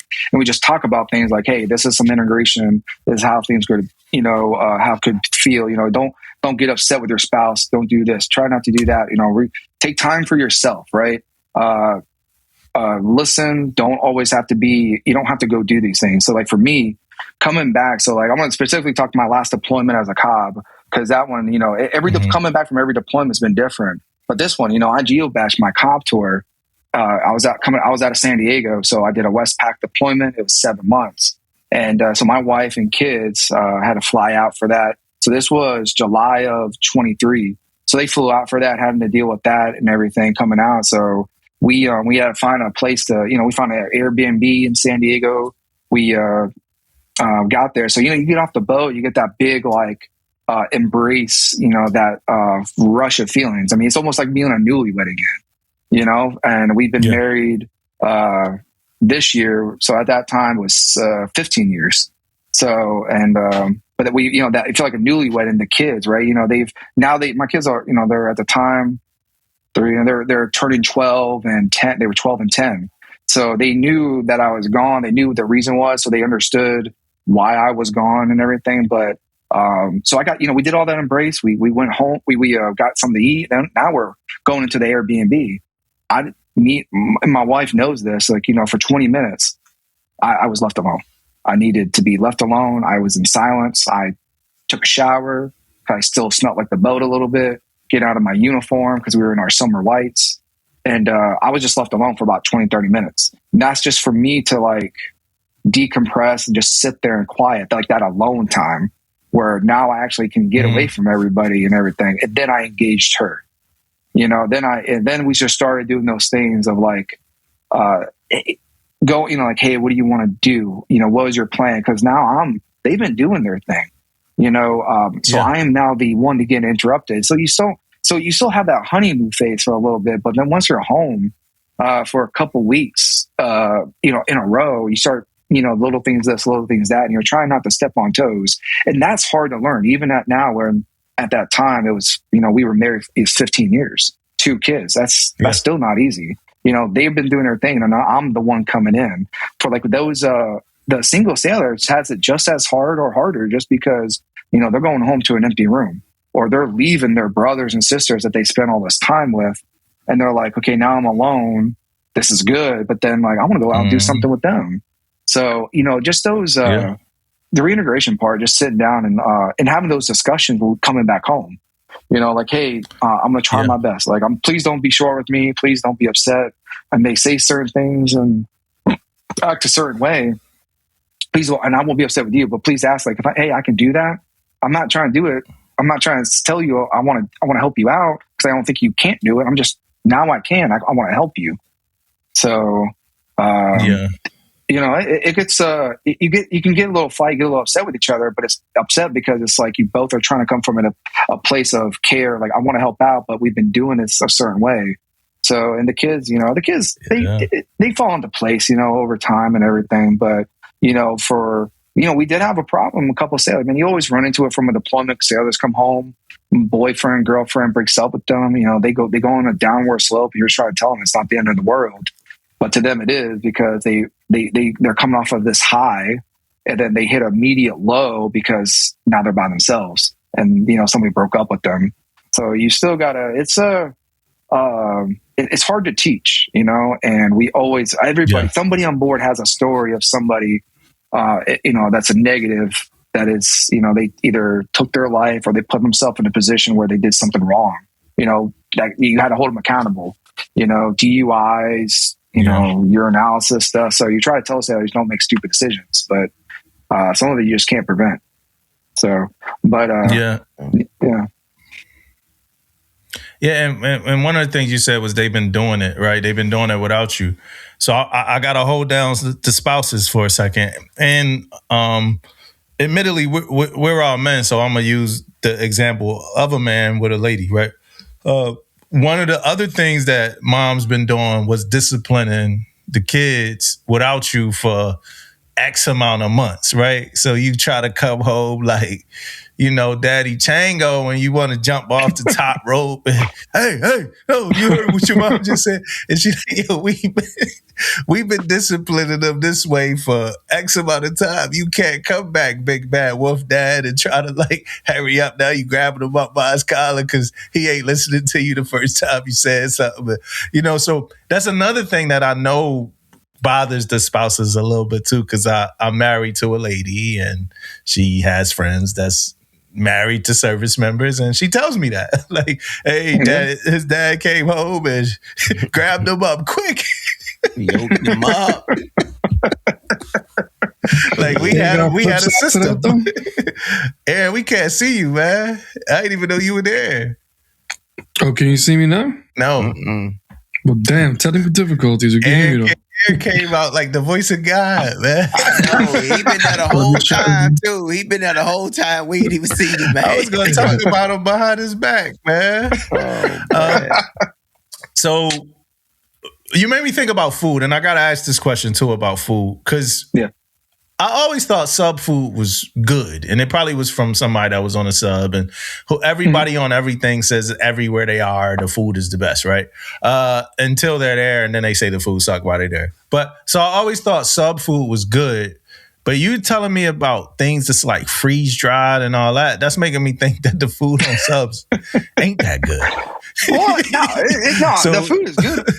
The food is good on the boat. I mean, the food is good. You know, it's because again, right? We don't right? There's not pre-made. You know, you loading out the boat for deployment. You don't have the pre-made, right? They always gotta cook it. Chop it up, right? You gotta use those staple items. But the freeze dry is there just to help that longevity, right? You're stretching out that endurance and everything. Because again, right, you got to load as much food as you can on the boat to stay out and not be the reason to pull in. You've been on like a surface ship? I've been. I've toured a portion of a carrier, and I spent about 4 or 5 days on a frigate. That was actually my first deployment. We swapped 10 people. With a frigate and everything. We were off the west coast of Africa, and we weren't we were there with a frigate, and they were like, "Hey, captain's like, hey, you guys want to swap like 10 people?" So I got to go with one of my cooks, my CS1, because he wanted to re-enlist actually. So we actually anchored off of Cameroon, and that was our port call was Cameroon. And I'm like, I learned to appreciate water. I learned to appreciate just like everything after that port call. I was like, I cannot believe it. It was so. But like so I did 0709, 0709, somewhere up in there. It was 07. Like it was on the surface ship was the Doyle, USS Doyle, I think, out of Jacksonville at that time. Them frigates ain't been around for a while, man. Yeah. I feel like asking you what the food is like compared to frigate versus. I feel like asking you anything about food, I'm not gonna get the greatest of answers because you were a CS. So like you got like a firsthand opinion about food because you were right there every time, right? Yeah, every time, man. You know, my cooks. I drove my cooks crazy. You know, I expected putting out good food is your job. You know, that's your job. So if you weren't putting out solid food, then you're going to hear it from me. And it's just the way it was, right? You know, and I was. I mean, and again, right? You can't remake stuff. Like I can't go thaw out more food if you screw this up. You know, we have a meal. Nobody cares. You know, the guys that are on watch, they don't care that you just had a crappy day. All they know is that at a certain time of the day, they're going to get a meal. So for that time, you're going to put out the best food that you can, right? And sometimes some stuff is what it is, right? I can't deep fry chicken wings, deep fried chicken. I can't cook all this deep fried stuff all the time for them, right? Because everybody wants that, right? I can't do that. Sorry, guys. I can't cook burgers every day. You're going to have to just get this grilled chicken breast, Cajun with some Cajun seasonings on it, and just going to have to live with it. You know, and we are limited, right? You know, the like the starch staples, your mashed potatoes, your rice, your pasta, right? You can only, you got to take the other stuff and try to juice that up to make it something more than what it is. But we're limited what we can carry and pulling in, right? We don't get on reps, or razzes or whatever. My surface warrant officer would always tell me, they're like, "Oh, you don't get no on rep, you don't get none of that kind of stuff." I'm like, "What the heck are you talking about, man?" On my Navy management team, I'm like, "You guys get this stuff every 10 to 14 days, possibly?" Like, man, all hands. We bringing it in. Mail call. I was like, the helicopter ain't coming down through that. Yeah. Oh, that was the one that tripped me out the boat. Like, you're telling me Amazon deliveries? I was like, crazy stuff, man. But get new sneakers, everything, stocking up, be ready for the next Liberty Port, man. I got the new sneakers. Man. I done had movies, box sets, candy. My wife sent care, like they make it a art. My wife was like designing care packages. If it was like close to Father's Day, it's a Father's Day themed package. I get it right on time. It's crazy. We had somebody changed the game, man. Amazon changed the game out there, man. We had somebody sneak different alcohols into this wasn't, you're not supposed to do this for the young sellers listening. We had somebody sneak different alcohols in like different soda bottles. And this was and then they had like a whole paper, that's like a PMS card, like, hey, this is in the Diet Coke bottle. This is in the such and such bottle. Only way how I remember this, man. Yeah, I know. Only way that we knew that this happened, right? Which it could have happened a million more times. Only way we knew this happened because the box fell. And this was during COVID, right? This is during a COVID joint. So the box, because they were going to clean it, they got to wipe it down and all that. Yeah. Box was kind of open, fell, and one of the bottles kind of fell out, and that you could smell alcohol. Then they saw the card, and and the craziest thing about this, right, is the sailor whose package it was, nothing happened to the sailor because the question of it was, all they gonna do is deny it and say they didn't know they were getting it from whoever sent it. Yeah. So it never, like, nobody ever even pursued it at all. Yeah.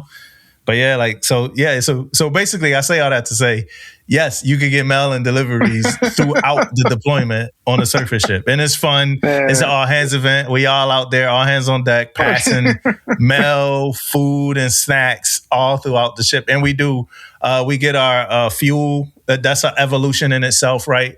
All engineers we get our fuel, we restricted maneuvering and stuff like that. Man, I miss it. I can't wait to get back out on a ship and do a deployment. I really can't. Yeah, it's good times out there, man. Good times. Yeah. So what did you guys do? And you might have talked about it a little bit, but for two questions, right? Daily life, right? Just normal daily life that you can say. I know some stuff y'all can't really talk about. So The first question is daily life, but then the second question is, like, what's a young submariner doing on their downtime? Like, I know for us on my cruiser when I was young, we just used to watch a bunch of TV shows, going through different seasons, movies and stuff like that. Are you working on quals and stuff like that? So first question is daily life of a submariner. And then second one is, what do you guys do on your downtime? Yeah. So like that 12 months there, that first 12 months on board are critical, right?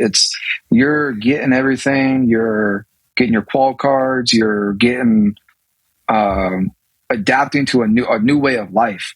And those first 12 months, you can get through that. You should be able to get through the rest of your tour. So those first 12 months you're getting those introductory quals, right? You're learning what we call pedometer deck, topside watch for import, whatever that watch station is underway. For fire control, you could be standing, plots operator, assistant fire control technician of the watch. For the cook, right? You're in the galley cooking. For a nuke, you could be learning your nuclear watch stations. So you're progressing through that. So like your day, you're still standing under instruction watch. And then afterwards you might do some under instructive, like doing maintenance, or you're qualifying. And then like you still get time to sleep, right? You still protect sleep. And that's the hardest part, is that some of these sailors, man, they drive themselves crazy where they're like, oh, I only got 2 hours of sleep. And it's like, well, why? Well, I was up qualifying. I'm like, okay, thanks a lot, shipmate. I appreciate that. But your sleep is still more important, because even though, yes, I understand that you're trying to get all this done, but you still need to learn how to stand a watch, because that's just as important of this all these other qualifications, and the program that we can use to help track the qualifications, they actually do a pretty good job when you put in the start date and the end date that you want. It can do it all out for you when they're supposed to start the qual cards. So some of these sailors, man, they just put that undue stress on them, thinking some of it could be some pressure from a chief or a first class or another second, or another E4 if you're a seaman, and just trying to push you because you get qualified that watch, that other sailor that was standing on that watch can go qualify something more senior. So there is a little bit of that peer pressure and everything, which is good, but you can't have like, it's hard to tell a sailor like, hey, man, you need to slow it down and learn the job. You qualifying, you learn about 90% of the job of that watch. The other 10%, you're going to learn by doing it yourself. And that's the hardest. That's the hardest 10%. And it doesn't matter what watch it is, the most junior watch or the most senior watch, like even to the officer of the deck, so sometimes you just gotta, like, there's a different, you can let sailors fail, but you can't let it be in jeopardy of like people's safety, of course. So I've stand in that supervisory watch. If it's underway, if it's on a Virginia class, we call it pilot. They're the ones driving the ship. They get the orders from the officer deck, and there's sometimes it's just hard for people because you got to repeat stuff back, and you got to do a couple things at once, and it's not multitask. But again, every watch on the submarine is important, right? All the way down to the FSA, the food service attendant, right? Everybody's job is important and just working together. So that's in general a typical day of a submarine. That's really at sea. Import, you're doing the same stuff as pretty much anybody else, right? You show up, you have your work day. It could again still be done with training. Trainers, or you're loading food, you're doing whatever maintenance, loading torpedoes, loading missiles, whatever, and stuff like that. And as a cop, I just told people, like, listen, I don't want you here if you don't have no reason to be here, right? Yeah, I was going to ask that. But if you got quals to work on, you're going to be here. You need to be here to do those quals. And then some of the people, sometimes I'm like, listen, you guys that can sign stuff, you got to stay here too to help them out. Don't put it all in the duty section. They're like, oh, hey, just go talk to the duty guy, So, but even doing those things to have like those let's call them last second things, because sometimes these last second things right before an underway become important, and you're like, well, I should have done that earlier. Your power of attorney, your ID card not expiring, it's your spouse ID card, because your spouse can't get on base if you don't go take her and get her ID card. So those kind of things, right? Sometimes you just got to take time for yourself, and leaving at 1400 shouldn't be a bad thing, right? I think over time, the command that I've been a part of is that used to have that like, oh, hey, we got to stay here just in case something happens. And in those days, they suck, right? Especially if you're like, I got nothing else to work on. I got nothing to qualify. I guess I'll go clean, whatever. But, that was one of the things as a cop, I was like, I don't want you here just because. However, if your space is not right, if you're a divisional chief and you let your sailors go and your space isn't clean, your maintenance is not put away from the day before, you're not ready for the next day. Well, then, you're going to stay here, then I'll keep you here just in case, stuff like that. It's hard sometimes when you get junior sailors, they don't understand that big picture because you're trying to train the chief. You're trying to train in that chief to train the first class and the divo to make sure that like, you understand that like, you can't just plan for the next day. Chief, you should be planning the next 2 weeks. Your first class, you got to plan the next week. That E5, she should understand the next 72 hours. So it takes a while, man. It takes a while. That's crazy. The language you use, like train the chief, and that's kind of crazy a little bit. Yeah. Well, you got them to think like, because you get to a point. Even me, right? I still got to be trained, right? I'm not perfect. Not perfect and stuff that I do, but it's like, you got to train the chiefs, or you got to train certain people to think like you. I think as a COB, as a CMC, and even in the captain, right? Because ultimately we all work for the captain, right? I tell them, I had a great LS chief, right? He was, I like to joke, man. He was older. He was really younger than me, but I would always say people always thought he was older than me, so I just kept playing along. But he brought it up in our chiefs meeting one time because I was aggravated. I was like, I gave out my frustrations to them on what I wanted to work on. And he just said it the best. He's like, do you guys want to work for the COB or you want to work with the COB? And it's like, if you don't understand those two statements, you're going to just have to keep working for them.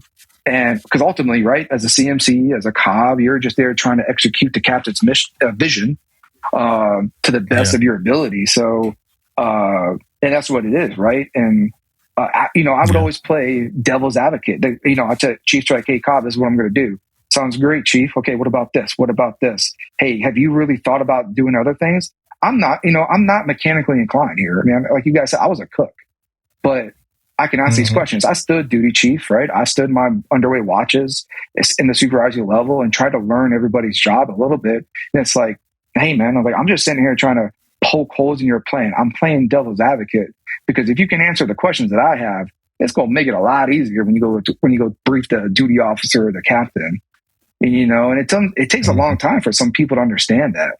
So, and even now, man, being as another level, right? CMC on a staff is getting chiefs to understand and like execute the the vision that the captain has and just executing. I'm like, hey, I don't need, you don't need to come to me for permission, but like, you want to bounce an idea off me, I appreciate it. I want you to do that. And if I ask you questions, it's not because I don't trust you. It's like, I want you to start thinking differently.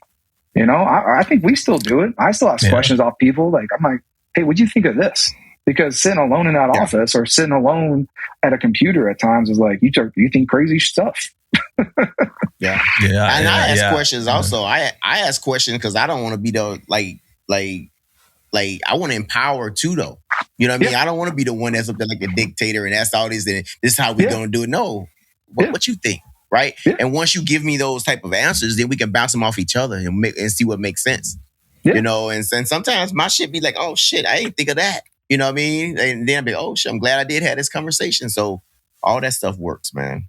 Yeah. Somewhere in what you were saying, Jake, it made me think of the young seller that get mad because the COB or the CMC or whoever told their chief or their first class about like the issue that they were having instead of telling them, right? Or the department or LCPO or whatever. And they're like, well, how come he ain't just come to me and correct me? Well, he went to your chief or your first class because they should be the person correcting you. They should. It should have been him in the first place correcting your ass.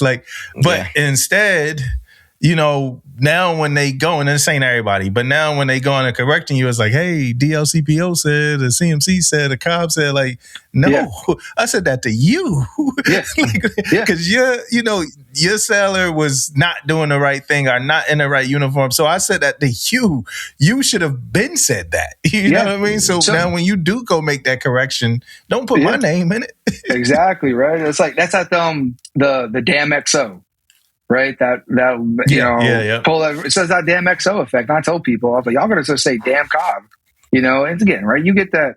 I'm sure I was a knucklehead first year chief and everything. You got a lot and stuff to learn, right? But if you're not willing, if you just pass it on to your junior sailor and you said, right, the COB is mad about this because you need to do this. So no, man, you need to own that. Do you not recognize like the fact that like this sailor did this? And that is one of the things I had a couple of chiefs, you know, my first couple months on board as COB, was that like, hey, let us actually, it was great. They were like, hey, we want to correct the sailors. Don't tell them, you know, because it was hard. You know, I'm a hard-headed at times, and I'm passionate. I'm proudful. I want to be the best. And so sometimes that comes into like, I want the boat to be the best. And I want people that are always like to excel, and it can drive you crazy. So, you know, I correct people on the spot about things. And I don't think I said it meanly, and probably did, you know, but chiefs were like, hey, we'll do it. And I'm like, okay, you're going to own it. They're like, yep, we're going to own it. And you know, so that was a good step forward with the chiefs and everything. Right. But you still get those moments, those, hey COB, hey CMC moments, like, hey, they asked me a question and they want an answer. I'm like, well, have you talked to your chief? They're like, no. I'm like, well, you should talk to him first, because it's not fair if I just cut him under his legs because you want time off. If I just say yes, he's going to have to live with it. And I tell you, I said that. I was like, your chief makes me mad. I'll just do it. You know what I'm saying? Just to prove a point. But if you're telling me that your chief didn't give you the time off, that's a different conversation, right? But if you didn't even talk to him yet, you know, I'm like, come on, man. So, but I used to do that. I actually did it one time. They're like, hey, COB, we were in the shipyard, and they were like, because I said something. I got selected for Master Chief, so I told the crew, I was like, you guys think that I'm really, like, I always advocate for you, but now as a CMC, I got nowhere to go.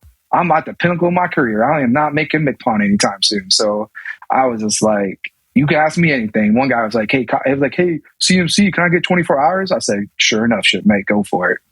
You know, they were like, oh, you're serious? I'm like, I told you, I'll give you what you want, you know?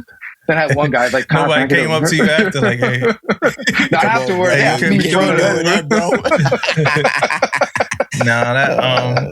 But that whole thing about like owning and, you know, all that, like, you made me think about something, because I've been kind of on a wave of, all right, it's a culture that I own a part of, and I need you to hear my voice sometimes so you can know.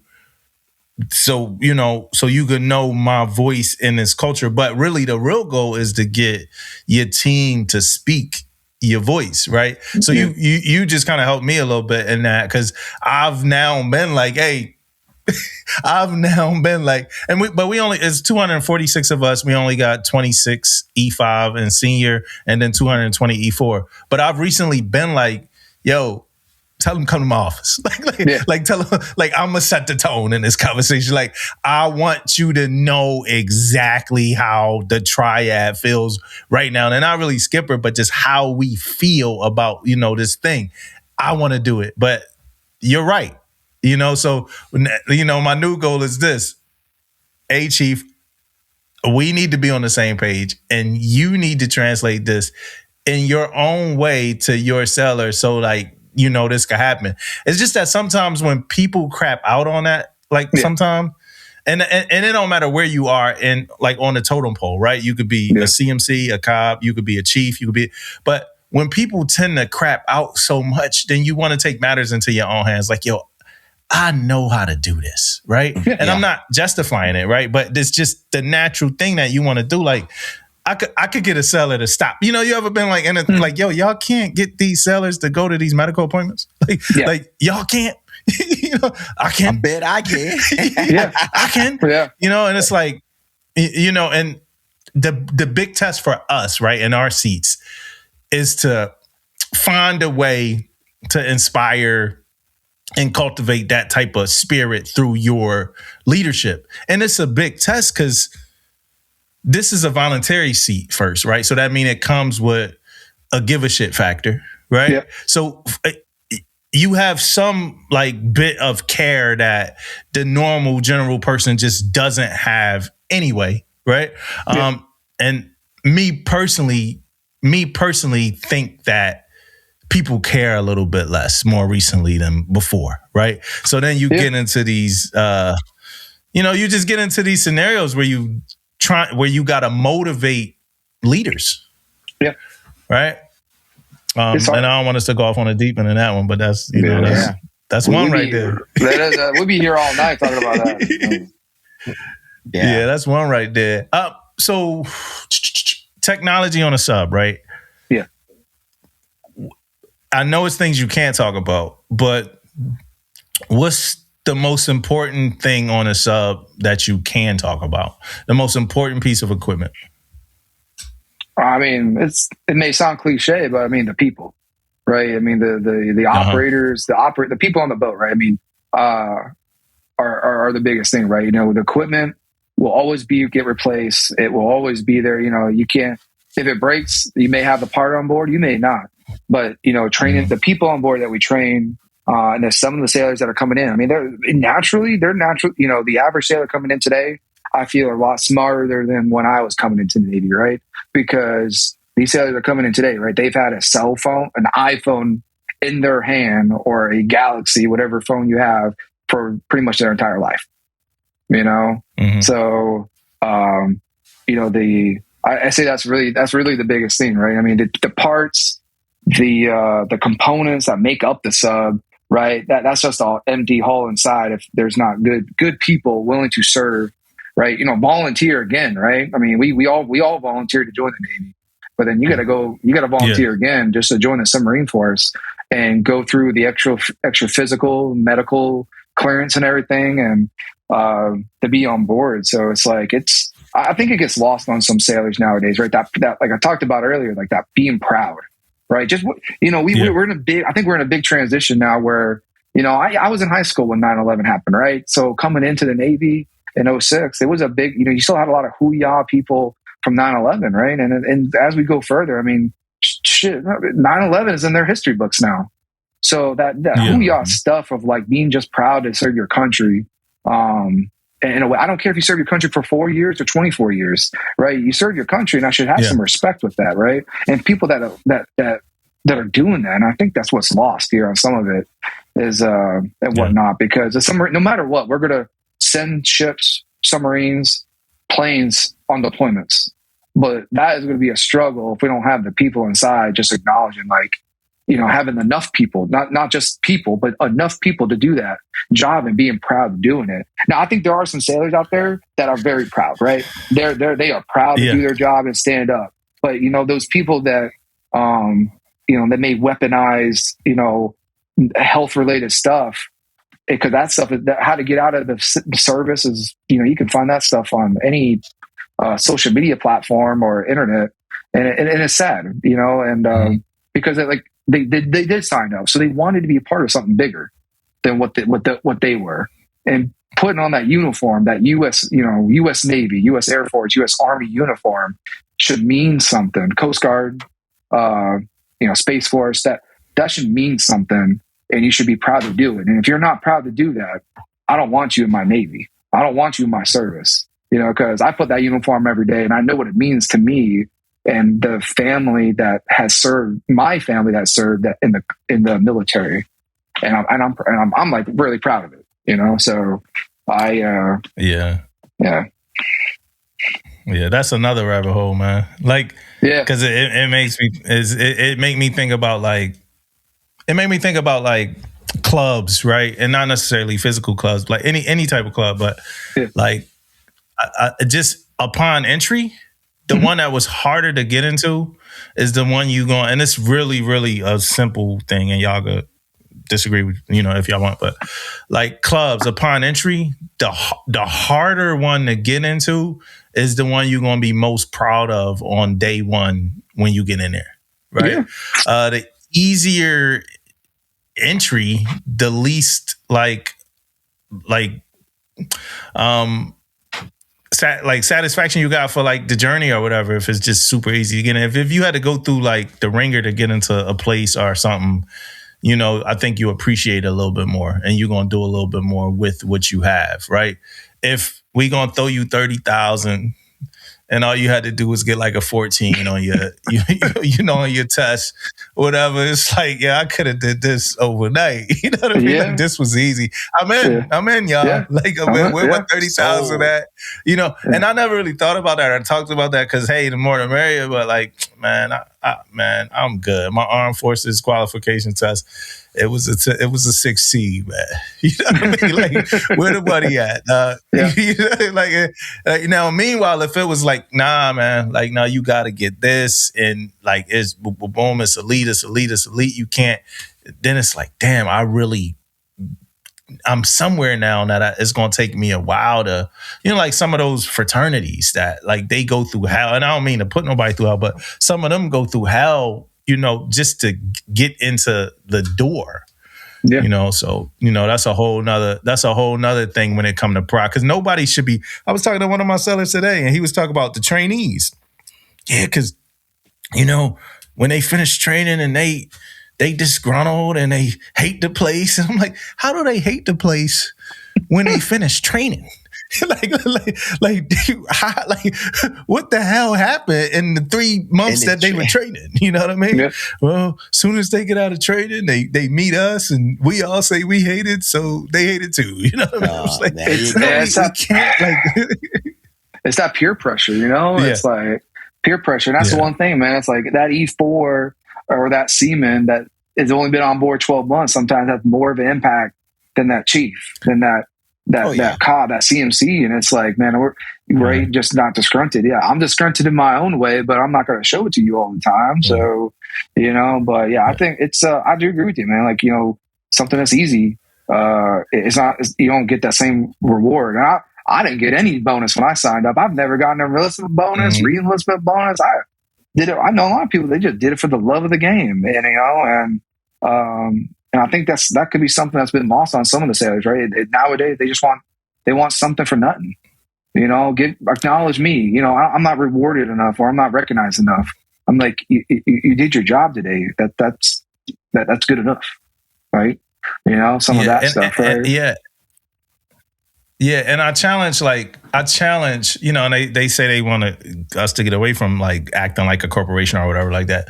But I challenge anybody that's at a command that they say is disgruntled with low morale or, things like that. But if you're working hard to like do things to go against that, and you implementing things and you are making those changes, but it's still like just perpetuated, like, hey, it sucks here, it's bad here.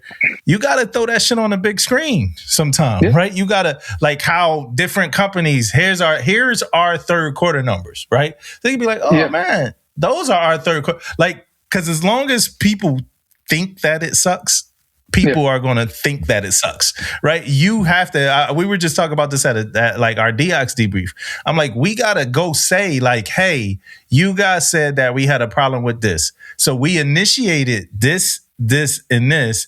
And since we initiated this, and this, our quantification of this issue has went down. What do you guys think? And then people be like, oh yeah, it did happen. But if you don't, in this day and age, right, if you don't get in front and put it on the screen, people gonna be like, it sucks. We have a favoritism problem, or we have a such and such problem. You have to put that thing out on display, man. Like you have to nowadays. Yeah, you do. And I think, so speaking of that, about being on display, I think, I mean, the CNO, the current, CNO and MCPON, I think they're going to do good things. Not just because I think they're submariners, but I think they're just, running into them. Well, I'm running into them. I've been in a couple spots where they came on board to visit, and I think they're no nonsense. They're just straight shooters. And I did watch the one of the MCPON's testimony or testifying to Congress. He's done a couple, and I watched one of them. I don't remember which one it was, but I watched one of them, and I think I'm hoping for good things. You know what I'm saying? I know sometimes they may not be. Some of those things may not. We may not be the ones to be the recipients of it in our time, but maybe those sailors that are the future stuff. And I'm okay with that, right? It's I want things. We all want to. I think we all want to leave things better than what we were, or we try our best to show up every day to do the best that we can. And then when we do leave that command, or whenever we leave the Navy, we think we left our mark, and hopefully we left it in a good spot. Yeah. So I got like two more basic questions, because for the listeners, it's getting late in Virginia, but Operation Epic Fury, days into it, subs are in the mix.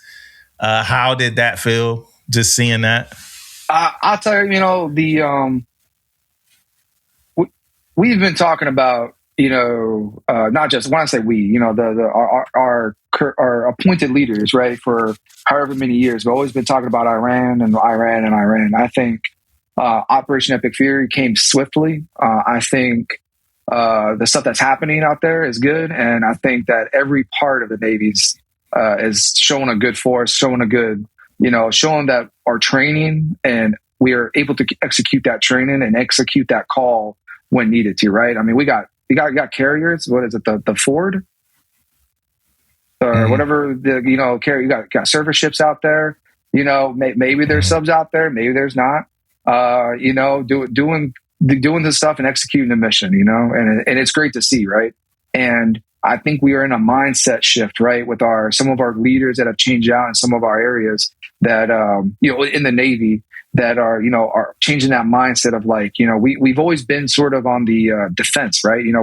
We're here on the defense. We're not really on the offense and everything and training, because like we all signed up, whether we like it or not, we signed up to answer our nation's call and whatever, and be ready for war in a sense. So I think that's one thing that we've not really been doing as a Navy. I mean, granted, you had Operation, after the September 11th attack, you had Operation Iraqi Freedom. What are all those other military operations afterwards and everything, right? Yeah, and during all those operations afterwards, right? Then we sort of went into more of probably a surveillance, or defending type posture, not on the offensive side, And so, it's what we see on the news, I think, is a good, we are as a service member. Like, this is sort of the stuff that maybe some of our parents have talked about, or stuff that we have read. And I mean, we're executing it. So I think we have, I think overall, our appointed leaders, or we're executing that, whatever side you're on, Republican, Democrat, Independent, whatever, right? I'm a service, the service members, we're doing what we think is right. And I think, we're executing the mission of our leaders, and I think we're doing a hell of a job doing it. So mission. So what's the mission of a sub from just from that 3,000 foot view for my mom who listens to every episode and doesn't really know nothing but you guys go underwater, and she might know some stuff about torpedoes, but what's the mission of a sub? I mean, the mission of a sub, man, it's we have so many different types of missions that we can execute, right? We have sub, we can track subs, we can track surface ships and everything, anti-submarine warfare,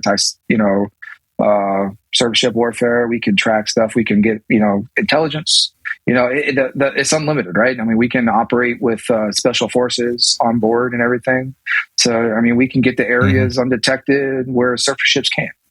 And that's the nature of it, right? It's that alone and unafraid, right? Because we do operate not, but by ourselves. I think, operating with a battle group used to be a thing. But of late, man, we've been operating, submarines, they operate alone, and it's cool stuff, right? I mean, the missions that we can do and the stuff like that. I love always watching movies, right? And, that it talks about submarine stuff and everything and, whatnot, but it's good. So I guess that's like a 30,000 foot view, right? And there's a lot of stuff I wish as a submarine force we could talk about, but it's just one of those things we stay silent for a reason, and what we see on the news is what's on the news, and whatnot. So. Yeah, well, I mean, one of the big communities that always hit us up like, hey, you need to get somebody from Subs on there. Subs is one of those communities that always hit us up. So I'm glad we able to get you on here. So I got a couple questions, man. Yeah. Go ahead. I do got a couple questions. Hey, one question I had that you brung up earlier about the, CNO and the MECPON being, sub. Wait, hold up. Submariners. I'm sure I get it right. You brought that up earlier. My question is, can you give me a couple benefits of being a rated Master Chief, being the COB on there? Because that's what I think we shooting for now, right? They trying to shoot for that program, that CCL program. I think it's in the echelon 5 of being, a rated Master Chief there. How did that work for you when you did it? No, so we had the COB CMC. We did the same qual card. We just had the COB addendum, the submarine addendum. So we're actually hoping to be, I think it's going to come to here soon, right? As a submarine force, we never, unlike the surface and the air side, is having that path to Master Chief in your rate and having a path and then going that command route, right? So in the submarine force, it's always been hey, you want to go be a COB? Cool, right? You do the board. Doesn't matter what your rate is. You pass the board, you get assigned to be a COB, but you were still your rate, right? You were still, for me, it was still CSS, CS when I went. And then I got selected for Master Chief, but I got selected to Master Chief as a cook. I wasn't doing that job, but I was up. I was the most qualified at that time. And amongst a group of probably whoever was at the board, and I was the most qualified because I was also qualified COB. So I think there's going to be something coming soon, is that we're going to have that where our COB is going to be its own rate. We still can't, we still have to apply for the Master Chief program. We're not even allowed to apply for the Senior Chief program. We're trying to, there's a couple of people that might get sub disqualified for a medical condition that are Senior Chiefs. They're well, can I apply to be the command Senior Chief? So I don't know of this. I know of one Senior Chief. I don't know of what the outcome is yet, but it was 20. I passed my board in 22. And I didn't want to go back to be a chief cook, lead in CS on a submarine. So I wanted to be part of a command triad. I wanted, something more for myself. Not saying better, but I wanted something more for myself. And because when I retire, I was like, well, what could I do that job? I didn't break out of my rate. I stayed in. I want to break out. So, so I think. Hopefully things will come, because then it just we'll have that path to Master Chief in your rate. Because we got some guys, we got some, great chiefs, senior chiefs that just want to stay in their rate, and that's great. But till recently, right, to be a Master Chief, pretty much you had to go with that command route, whatnot. So pretty much we're just the submarine force has been a little behind, but but the surface fleet, the surface and the air side have been doing it for years. So, yeah. Okay. My last question. What is one of the biggest myths about submarine life? One of the biggest myths about submarine. Give me a myth if I could debunk it. I don't even. Y'all all crazy. Everybody crazy on the sub. Oh, we all crazy. We're all crazy, right? I mean, we're on something that's meant to submerge, right? I mean, it's meant to submerge and come back up, right? We are. I guess that's one of the things, right? You get it's funny, right? I mean, we can argue with each other on submariners, and then you get that one other person that's not a submariner try to start arguing, and it's like, then we all just turn around. It's like, what are you arguing? But like, no, you're not one of us, whatnot. But I mean, you probably see it, right? You know, it's always interesting, right? The submariners will seek each other out. Like, you know, if we're in a big CMC convention or you big COB or you big chief area, and you start seeing you see a submariner, you're like, oh, I'm gonna go talk to him.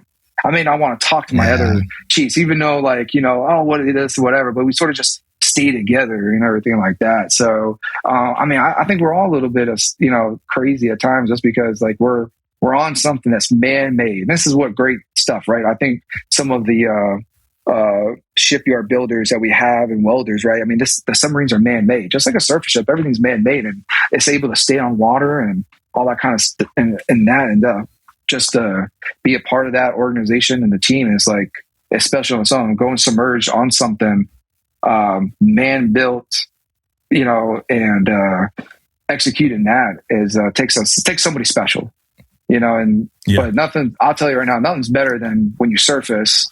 You're on top, you know, your surface, you man the bridge, and you're up top coming in at night, and it's just like a sunshine, like, you know, it's. I guess I'm getting, you know, a little tenderness here, but, you know, seeing the sun, the moon is bright with the stars, you're just like, all right, this is pretty fucking cool. Like being on top and just like cruising, you know? So, yeah. And it's fresh air. So, yeah. I can't think of a better way to like end our conversation, honestly, right? We're not going to do better. We're not going to do a pick of the week. None of that stuff, man. I just want to tell you, transparently for the listeners, we trying to get into recording Thursday nights, but I'll be beat up. The day didn't beat us. The day beat me down. It's almost 10 o'clock at night. Got to get back up, but we trying to get back into doing Thursday nights. But hey, ladies and gentlemen, Command Master Chief Jake Green, man. Don't lie with me. Yeah. That's the definition of my character. Don't motherfucking defamate my character. Hey, that's funny as shit. Let's give Trick Daddy a round of applause. We went a little too far. Hey, Jake, man. Hey, thanks for coming hang out with us, man. We still got like 50 more questions we got to ask you, man. So whenever you want to come back on and chop it up with us, man, please come back on. We got to peel the curtain back a little bit on Sub Life. Hopefully some of the subcasts that have been killing us could kind of chill for a little bit. Shout out to the Wildcats, man. Shout out to you, your family, and all the ships you've been on as well, man. Yeah, I think you guys. Also, thanks for. No, you go ahead. Oh, go ahead, Jake. Yeah, hey, Jake. Hey, also, man, I appreciate you for coming on, man. I appreciate what you do, man. Your leadership out there on the subs. For me, I always say it, man. It's on a different level, man. It's a different level. Hey, I thank you guys, man. I appreciate it. It's great listening to your podcast. I think you guys got great conversations and great topics and everything. I'm proud to be a part of what you guys are doing, and I know you guys are killing it at your command. So if I'm always willing to come on, have those like any conversation, you know, especially Sub Life. I've lived it, breathed it, you know, for my entire life, you know. So I'm it's my honor to be on what you guys are doing. So I appreciate it. Thank you. One more thing. Last words for the young submariner out there. Just some advice for the young submariner out there. Just started, you know, checking into their command on a first 72. What advice did that 20-year CMC got for that person? When you go down and you get those first qual cards, you get those first introductions, it is going to be a world of difference. You can get through this.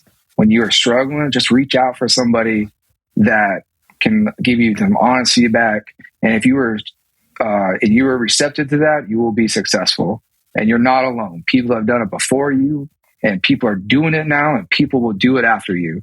So what you're doing right now, you're not the only one. You will be successful. But if you don't put in the heart, you don't put in the work, that is all on you. I can't do it for you. But I'll be there with you along the way. Thanks, bro. Appreciate you, man. Yeah, man. Mississippi. Stand up.